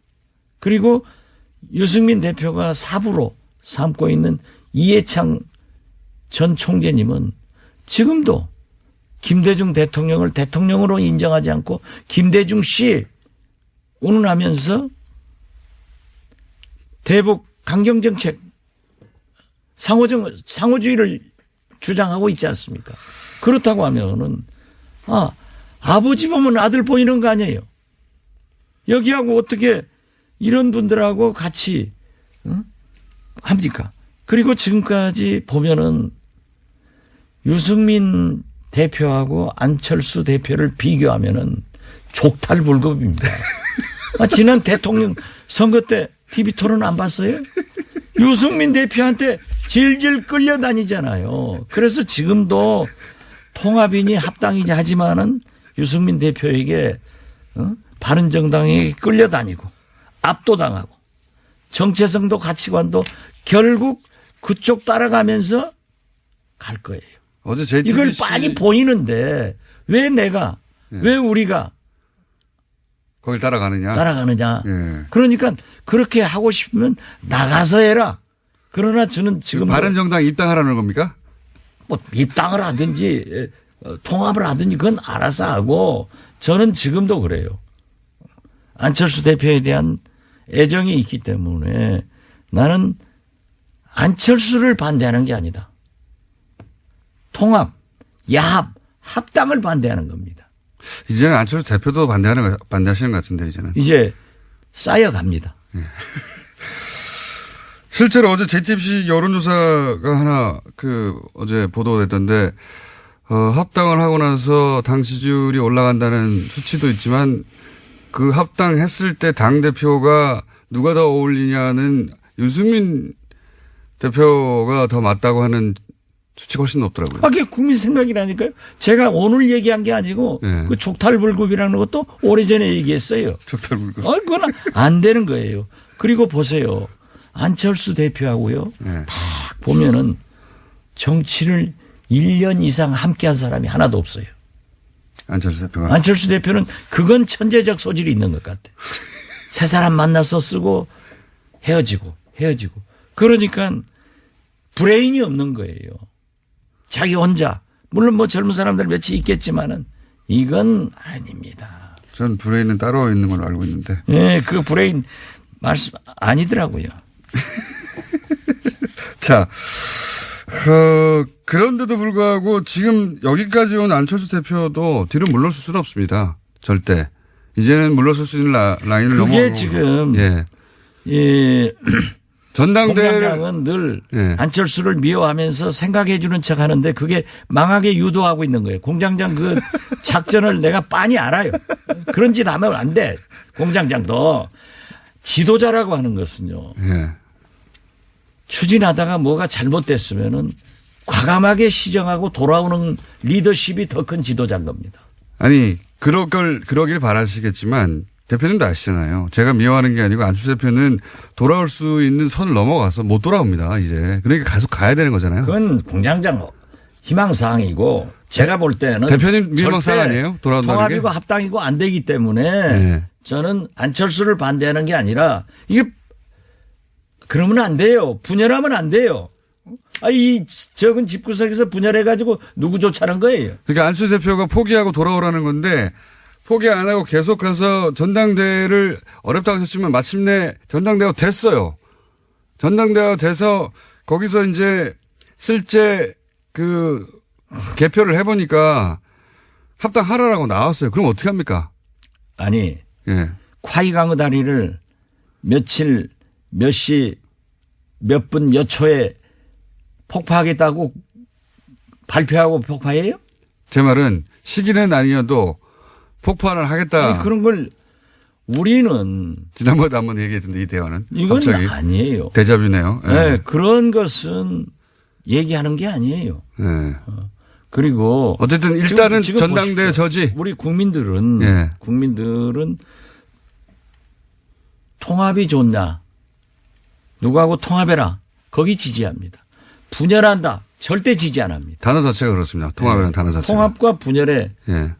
하도 우리 정치사의 반복이 그렇기 때문에. 그럼 합당이라고 바꾸시죠, 단어를. 아니 그래서 예. 보수야합 합당으로 정리를 했다니까요. 어제부터. 어제부터는. 그렇기 예. 때문에 그 질문도 앞으로 통합이라고 질문하면은 합당이라고 물어볼게요, 그러면. 물어보는데. 나쁘다 이거죠. 그래서 이건 안 됩니다. 될 그거 수가 보세요. 없다. 예. 될 것 같은데요, 저는. 거기까지는. 그건 뭐 항상 공장장의 희망사항이겠죠. 전당원 투표는 무조건 하는 거 아닙니까? 문재인 대통령한테 그런 게 있으면 절대 안 됩니다. 이렇게 얘기하겠죠. 전당원 몸빠니까. 뭐 불리하시면 그런데- 항상 그렇게 넘어오시려고. 아니 그런데 요즘 보면은 예. 몸빠. 예. 요즘 또 안빠가 아주 기승을 부립니다. 대표님이 대표적인 안빠였죠. 내가 안빠의 대표였는데 예. 요즘은 아주 안빠 공격이 기승을 부리고요. 대표님 공격합니까, 이제? 그래서 나는 세계적으로 미국은 특빠, 예. 일본은 아빠, 얘 몸빠. 그런데 그렇게 예. 좀 스트롱 파워를 가진 강한 힘을 가지고 많은 숫자가 잘하면은 안빠도 훌륭한데 그거 몇 사람 되지도 않는 게 돌아다니면서 말이지 달걀이나 던지고 또 자기들이 저한테 전화해요. 뭐 선처해달라 문자 보내고 하면서 그랬더니 또 박지원이가 말이야 자기 우리 모금하자 이런 구상 유치한 이 안빠는 안 돼. 그렇게 괴롭히고 있습니까, 지금 대표님? 괴롭히지 뭐. 예. 예. 계란도 던졌다가 전화도 했다가 문자도 보냈다가 SNS도 왔다가. 그런다고 눈 하나 깜짝할 박지원이 아니에요. 저는 댓글을 안 봐요. 눈 하나 깜짝 안 하시는 건 제가 잘 알고 있습니다. 제가 옳은 일 아니에요. 아니 보십시오. 박지원이가 구태 정치라고 하면은 손잡고 아무 잭퍼 세력하고도 손잡고 집권의 길로 가야죠. 그러나 제가 DJ의 유일한 비서실장으로 이어가야 될 사람이 DJ가 적폐 세력과는 안 된다. 민주주의를 파괴해서는 안 된다. 정상적인 길로 가야 된다 하고 그 길로 가서 대통령이 됐고 그걸 거부했는데 그런 짓을 해서 되겠어요? 아니 이러니까 나는 처음에는 적폐 세력한테 우리 안철수 대표가 정치 보복 간다고 그렇게 얘기를 해서 그냥 실수했겠지 하는데 이게 본심이에요. 그거에 이제 보니까. 지금 적폐청산 수사에 대해서 정치보복이라는 단어를 쓴 게 본심이다. 나는 그렇게 되더라고요. 결과적으로 그런 모양새죠. 특히 내가 어제 만만의 재판을 받았잖아요. 결심 받았는데 100만 원 받으셨죠. 100만 원. 청구를 했죠 일단. 예. 아니 구형을 했는데. 구형을 했죠 검찰이. 구형을 했는데 또 이 많은 분들이 선거법에 100만 원 하면 의원직 박탈당하잖아요. 그 염려해서 또 연락이 와요. 그게 무슨 TV는 말이지. 이 라디오 같은 게 그런 것까지 다 자막으로 넣어서 보도하고 하니까 아이 그게 아니다. 라고 했는데 검찰이 적폐 검찰이 기소를 했기 때문에 자기 식구가 했는데 무죄 구형을 할 수 없잖아요. 근데 무죄예요. 이건 100%. 홍준표하고는 달라요. 그거는 이제 법정에서. 그렇죠. 법정에서 할 일이고. 그런데 제가 그 얘기 했어요. 2011년 9월 이 박지원이가 만만의 의혹을 제기했을 때 2012년 4월 이 박지원이가 박근혜 대통령의 비리관계 의혹을 제기했을 때 낙곰수에서 김어준 공장장 주진희 부자 나하고 셋이 했잖아요. 근데 자기들은 기자하고 낙곰수 세다고 싹 빠져나가고 나만 지금까지 재판받았어요. 아닙니다. 그렇지만은 저희는 딴건으로 바쁘고 있습니다 아직도. 아니 그런데 나도 15년 재판받다가 이번에 이제 선고하면 끝나는데 그때 만약 검찰이 수사를 제대로 했으면 박지원을 수사할 게 아니라 만만에 박근혜를 수사했으면 이러한 국가 대불행이 없었다. 국정농단 사건이 없었다. 그래서 지금의 검찰처럼 적폐청산에 주력하지 않고 정치보복 수사를 했기 때문에 이 검찰은 과거 검찰은 국정농단의 공범이다 내가 그랬다니까요. 알겠습니다. 그런 세상인데 이런 사람들하고 손을 잡고 그런 사람들하고 잡아서 집권을 생각한다고 하면은 그것이 구태지. 응? 오래 살아서 좋은 짓 하면은 그것이 구태예요? 오래 살았어. 대표님 오늘 시간이 다 됐고요. 그러니까 아니 좀 더 해요. 아니 대표님 에너지가 너무 넘쳐가지고 제가 아니 저는 어제부터 제 아내 지금 뭐 병원에 지금 갑니다. 그렇지만은 내 앞으로 좀 안 나오려고 그랬어요. 그런데 이게 내가 병원에서 울고만 있을 수가 없어요. 그래서 어제부터 아주 마음을 독하게 먹고 이건 아니다. 그러신 것 같아요. 어떻게 우리가 지켜온 정체성과 가치관인데 이걸 버릴 수는 없다.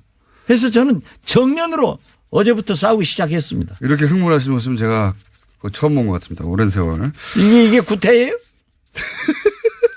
그거는 나쁜 세력하고 안철수 대표한테 물어보셨. 내가 구태냐고.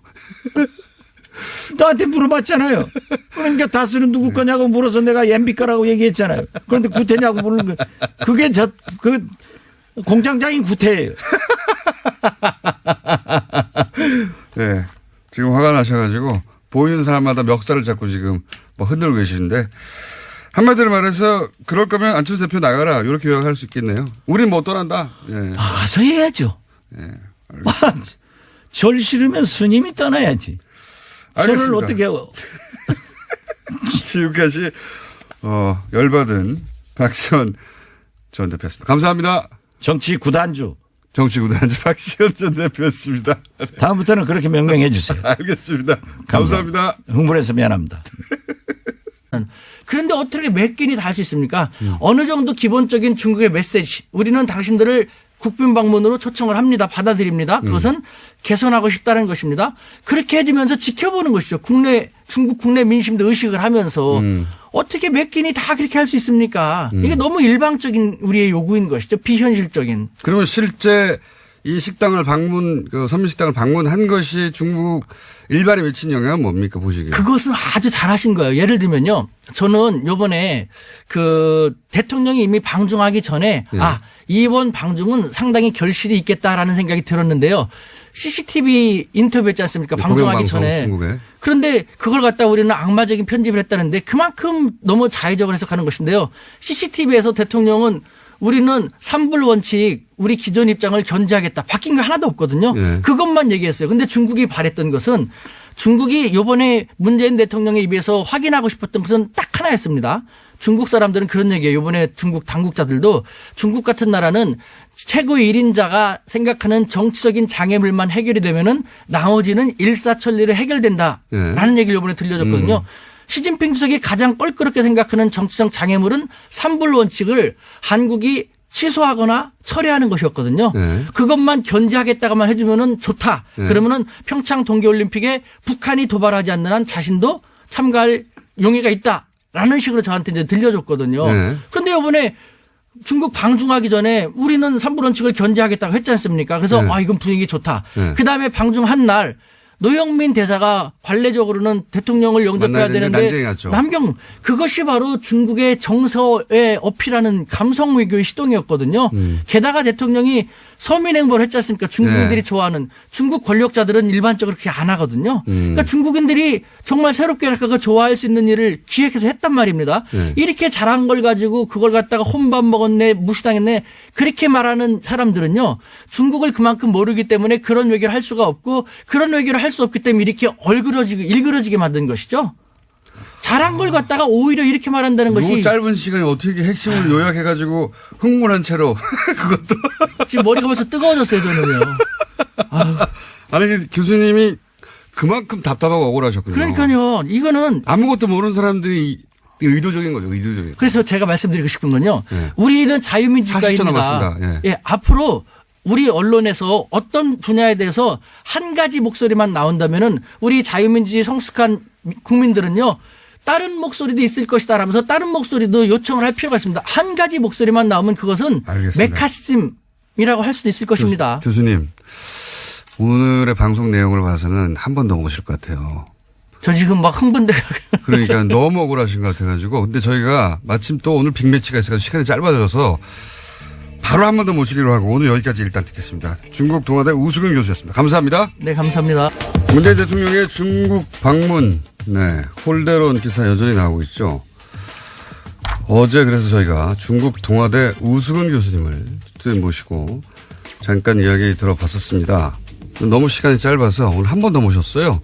안녕하십니까, 교수님? 네, 안녕하십니까? 네, 어제 대단히 흥분된 목소리로, 대단히 빠른 속도로, 아이고. 대단히, 압축적으로 말씀하셨는데 간단히 요약하면, 우리는 홀대라고 하는데, 중국에서는 홀대는커녕 시진핑이 왜 사드 철회를 하지도 않은 문재인 대통령에 대해서 이렇게 환대하느냐고 중국 내에 비판이 있었다. 예.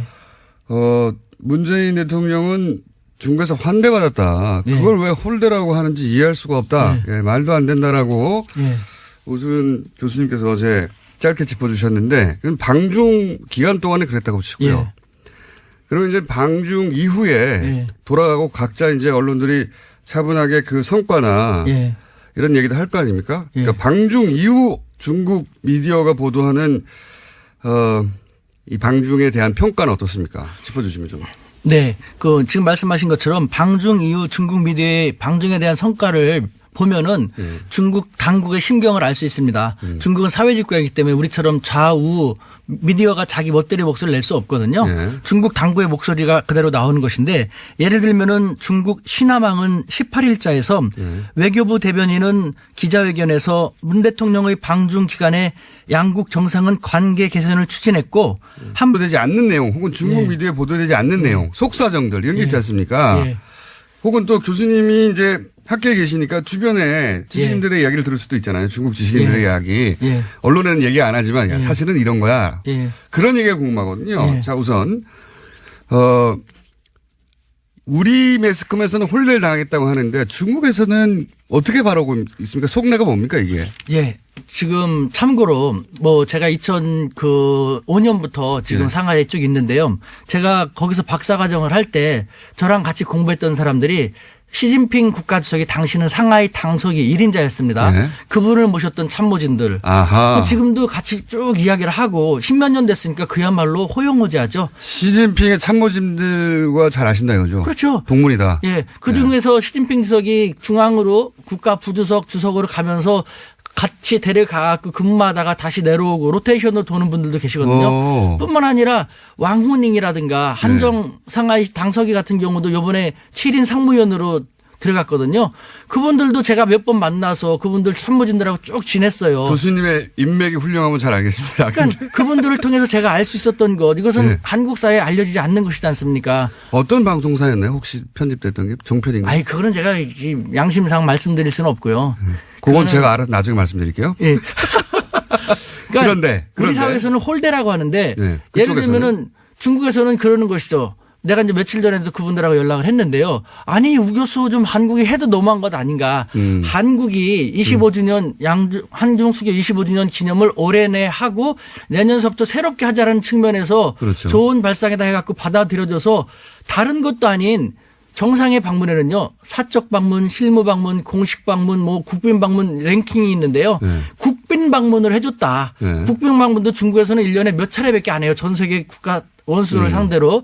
그 정도로 중국은 한국하고 껄끄러운 관계를 빨리 풀고 가기 위해서 이렇게 노력을 했는데. 홀대가 아니라 정반대인데. 즉 시진핑 주석은 중국 국내에서 야 한국은 시진핑 너가 사드 반대했는데 사드를 배치하고 또 4개를 더 배치하겠다라는 얘기가 나올 정도로 계속해서 당신의 체면을 구기고 따귀를 때리는데 당신은 왜 이렇게 굴욕적으로 한국에 이렇게 잘해주느냐. 거꾸로. 네. 중국에서. 왜 굴욕적인 외교를 하느냐. 시진핑 주석은 그런 얘기를 들을 정도인데 한국은 너무 일방적으로 자기들의 입장만 얘기하니까 이것이 정말 제대로 잘 파악하고 있는 것이냐. 한국의 입장이 아니라 한국의 보수 매체가 만들어내는 프레임인데 그렇게 알려주시면 되고.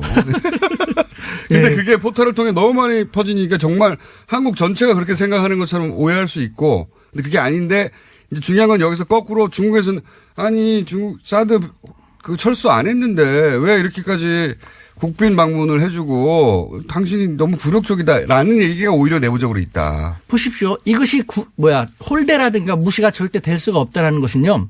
예를 들면은 시진핑 주석이 홀대하고 무시하려고 했더라면요. 국빈 방문을 받아들여줄 리가 없어요. 당연히 그렇겠죠. 일본을 보십시오. 일본 아베 총리 아직 중국 한 번도 방문 못했습니다. 5년째 방문 못하고 있죠. 받아들여지지 않고 있어요. 제3국에서도 억지로 얼마 전에 만나줬죠.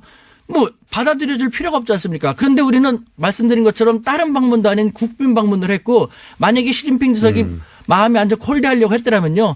시진핑 주석이 만나기 전에 7인자인 장까오리 그 사람의 한자 이름이 우리의 고려시대의 고려랑 같습니다. 발음을 까오리라고 하는데 나는 까오리 고려라는 이름을 갖고 있어. 이만큼 우리는 한국하고 친해하면서 대통령이 시진핑 주석을 만나기 전에 그 사람 먼저 만나서 막 너스레 떨면서 했지 않습니까? 만약에 1인자인 국가주석이 별로 불쾌하게 생각하고 홀대하려고 했더라면은 7인자에 불과한 사람이 그렇게까지 너스레 떨면서 할 수가 없거든요. 여러 가지 정황을 볼 때 이것은 홀대가 될 수 없어요. 더군다나 진짜 홀대했더라면요. 요번에 시진핑 주석이 사드 한국이 적절히 처리해 주길 하면서 넘어갔고 그다음에 가장 중요한 3불 원칙. 예. 3불 원칙 같은 건 전혀 언급도 안 했지 않습니까? 언급도 안 했죠, 아예. 예. 그다음에 2인자, 3인자도 되게 좋게 반응을 보였고 되게 우호적으로 대해줬고 어떤 걸 하나 보더라도 홀대하고가 거리가 먼데. 혼밥은요? 혼밥. 이게 혼밥 같은 거 보십시오. 네. 우리가 이제 너무 일방적으로 생각하는데 중국이 지금 한국하고 사이가 안 좋지 않습니까? 네. 그런데 말씀드린 것처럼 국빈 방문으로 초대해줬어요. 그리고 그때마다 시진핑 주석이 다 찾아가서 아니면 2인자, 3인자가 차서 식사하고 그러면요. 중국 국내의 민심을 보십시오. 시진핑 주석을 바라볼 정적도 많습니다. 절대 권력을 지는 과정 속에서 상당히 많은 적을 만들었으니까요. 민심도 안 좋거든요. 사드를 배치해갖고 중국이 위험하게 됐다는. 한반도 문제 등에 대해서 심도 있는 의견을 교환해서 상당한 공통인식을 갖게 되었다. 고 보도했습니다. 그다음에 중국의 대표적인 인민일보는 19일자에서요. 문 대통령의 수교 25주년 국빈 방문은 양국이 25년간의 우호적 발전 성과와 양국 관계를 중시함을 의미한다. 한중 관계가 계속 발전해 나가기 위해서는 수교 당시의 초심을 잃지 않았으면 좋겠다라고 보도했습니다. 뿐만 아니라 중국의 문해보라고가 있는데 문해보는 보도했고 그다음에 북경 청년보 북경에 있는 16일자 보도에서 문재인 대통령의 방중은 사드로 빚어졌던 한중 관계가 한 단계 더 새롭게 되는 계기가 되었다라고 대부분 긍정적으로 보도하고 있습니다. 네. 혹시 이제 중국 언론도 당연히 우리도 중국 언론을 인용해서 보도하듯이 중국 언론도 우리 언론의 반응을 인용해서 보도하는 건 없습니까? 있습니다. 그중에 하나만 소개해드린다면요. 오늘 이렇게 차분하십니까? 조금 이따 하려고 지금은. 이거는 조금 이따가. 이거는 보도를 인용하는 거니까요. 워밍업입니다. 워밍업. 예. 중국의 봉황망은요. 19일자 보도에서 우리 언론을 인용하는 가운데 네. 문 대통령은 최근 한중 정상회담을 마치면서 예. 그동안의 외교 공백을 잘 정리해왔다 하면서 한중 관계를 긍정적으로 평가했습니다. 네. 뿐만 아니라 그 해방일보는요. 문 대통령의 방중 관련돼서 한국의 언론 매체는 비판적 보도를 했다. 각계각층, 한국의 각계각층에서 방중 성과에 박수를 보낼 때 한국의 보수 언론들은 문 대통령의 방중을 폄하했고 지금도 그 논조는 지속되고 있는 것이다. 라는 안타까운 보도를 하였습니다. 네. 우리 언론들 다 보고 있군요. 예. 네. 이게 참 희한한 일입니다. 자국 언론이 이렇게, 비판을 하고, 정작 홀대를 했다고 하는 나라에서는 자국 언론이 이런 비판을 하고 있는데 이거 폄하다라고 비판을 하고 이상한 현상이 지금 벌어지고 있는데 자 그건 알겠고요. 근데 이게 이제 언론 보도라는 게 좀 두리뭉실하고 대체적으로 그렇지 않습니까? 제가 궁금한 것은 교수님을 다시 모시는 것은 대체적인 언론의 반응은 알겠어요. 그리고 심지어는 중국 언론이 우리 보수 매체를 비판한다는 것도 알겠는데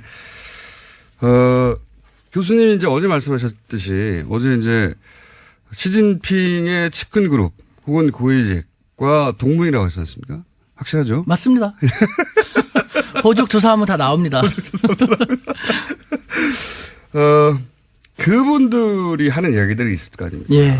그러니까 제가 궁금한 건 언론에 나오지 않은 그런 이제 권력에 가까이 있는 사람들의 해석 혹은 뭐 자기들끼리 하는 말들 혹은 교수님과 사석에서 니네 어떻게 당연히 한국 대통령이 왔다 갔으니까 그런 얘기 하실 거 아닙니까? 그런 얘기가 궁금해요. 그분들은 어떤 반응이 있느냐. 예를 들면은 중국 공산당, 당의회 국가지 않습니까? 그 핵심 간부가 있어요. 당에서도 어떤 부서냐가 중요한데 말하기 쉽지 않은 그런 부서에 근무하는 저랑 벌써 14년 동안 쭉 하고 있으니까요. 그 사람 같은 경우는 다시 그런 말 했죠. 이제 한국은 다시 중국의 최후의 보루가 되었다. 아주 의미심장한 말이죠. 최후의 보루가 되었다. 최후의 보루라는 말은 아시죠? 그런데 그 단어를 합니다. 왜 그런 의미로 그런 뜻 단어를 사용한 거죠? 그러니까 사드가 배치되기 전에 이 당국자들은 저한테 항상 그런 식으로 노소리를 떨었죠. 사실 중국은 덩치가 너무 크다 보니까 16개 국가와 국경을 맞대고 6개 국가하고 해상 영해 분쟁을 벌이고 있거든요. 그러다 보니까 늘 싸워요.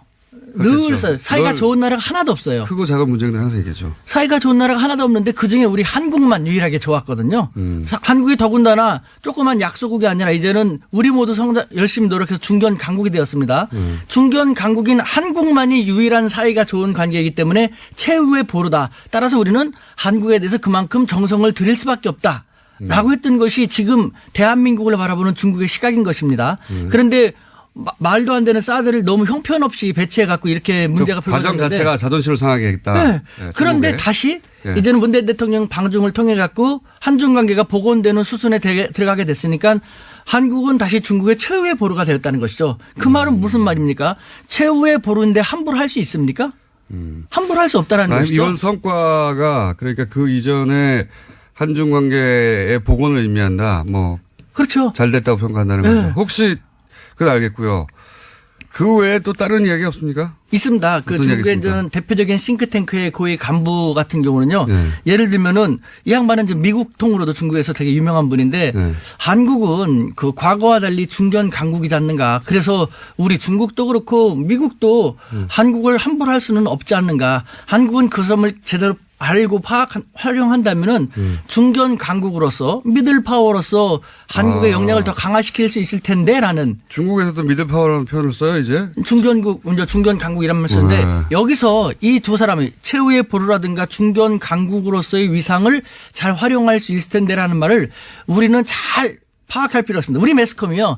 이와 같은 것 국제사회에서 바라보는 우리 모습을 잘 전달하면서 우리 국민들이 우리 정부가 미들파워로서 어떻게 활용해 나가면 살아나가면 좋을지를 알려주지 않고 해서는 안 될 것만 하니까 문제인데요.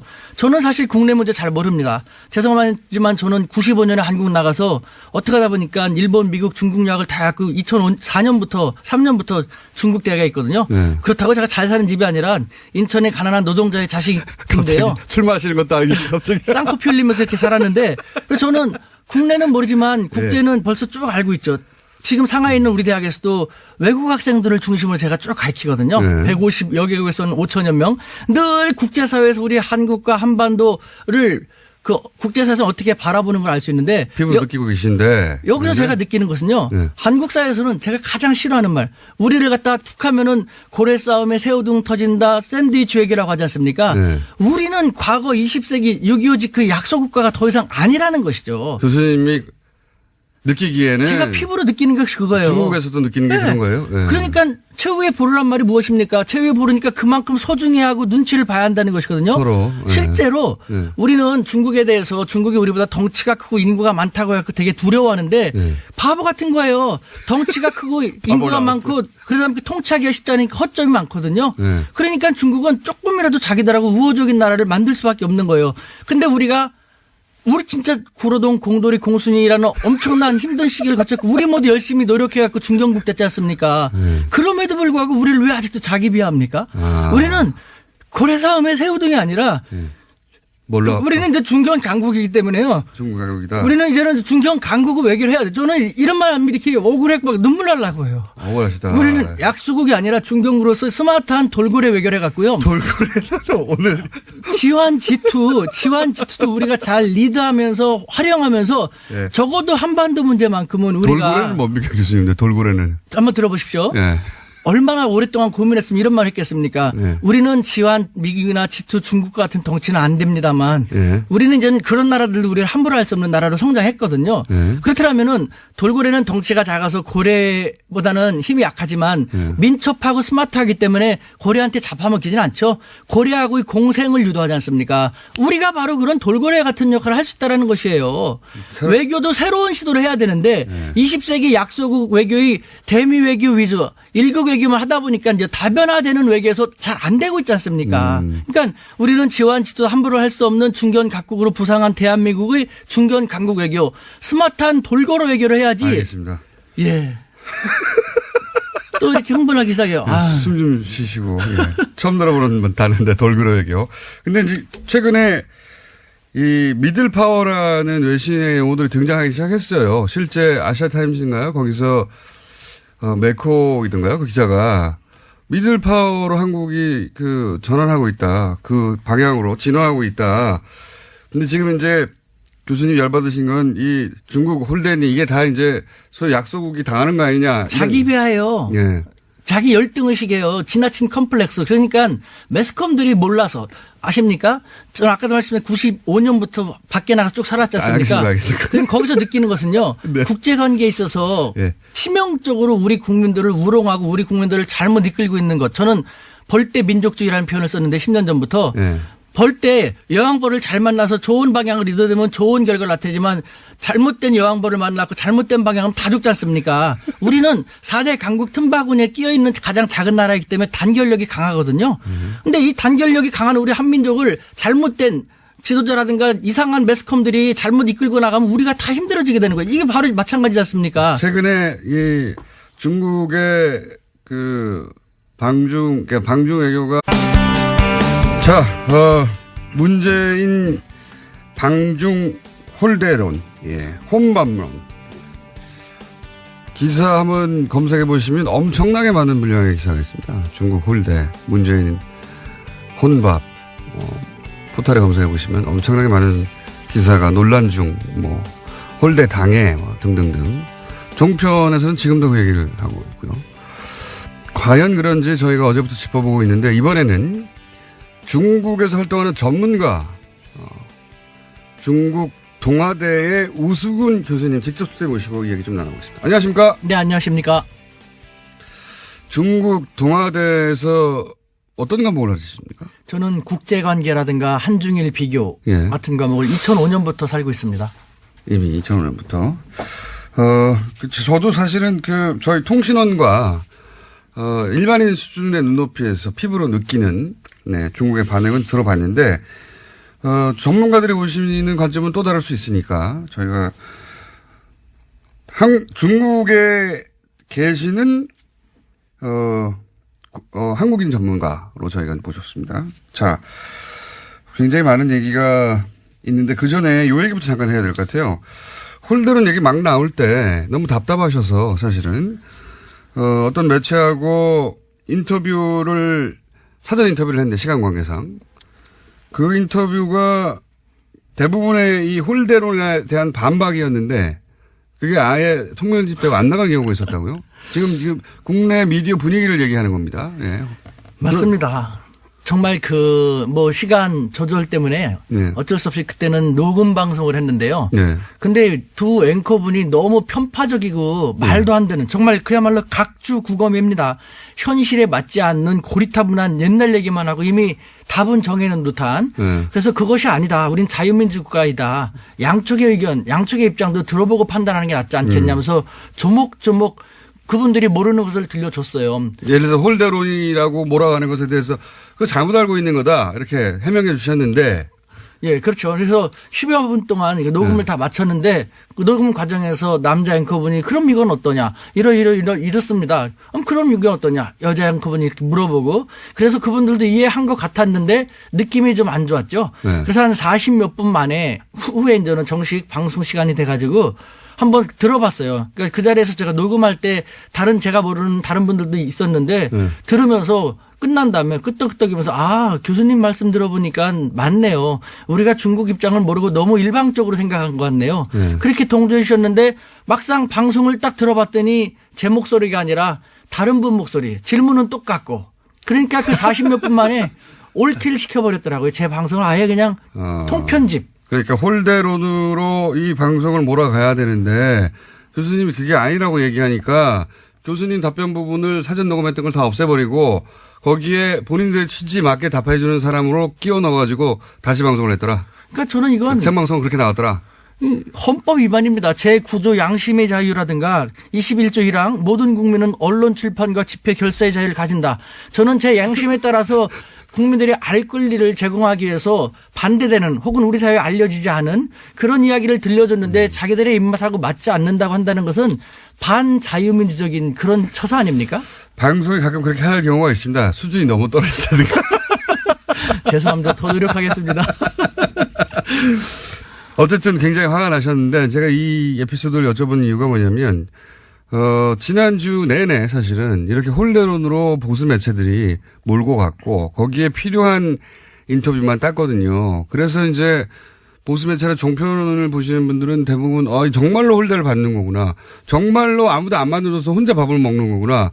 이렇게 생각하게끔 유도하고 만들어냈어요. 근데 이제 중국에서 중국 뉴스를 봐도 안 그런데 왜 이러냐.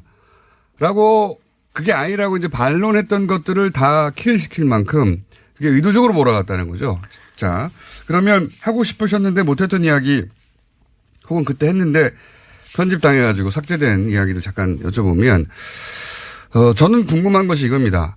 한중 정상회담을 바라보는 한국의 분위기는 우리가 잘 알아요. 이제 홀대론 혼밥론으로 대표되는 프레임. 실제 중국 내의 분위기, 그러니까 중국 미디어에 나온 이야기는 그나마 조금 접할 수 있습니다. 그런데 그게 아니라 중국 내에서 우리 미디어의 보도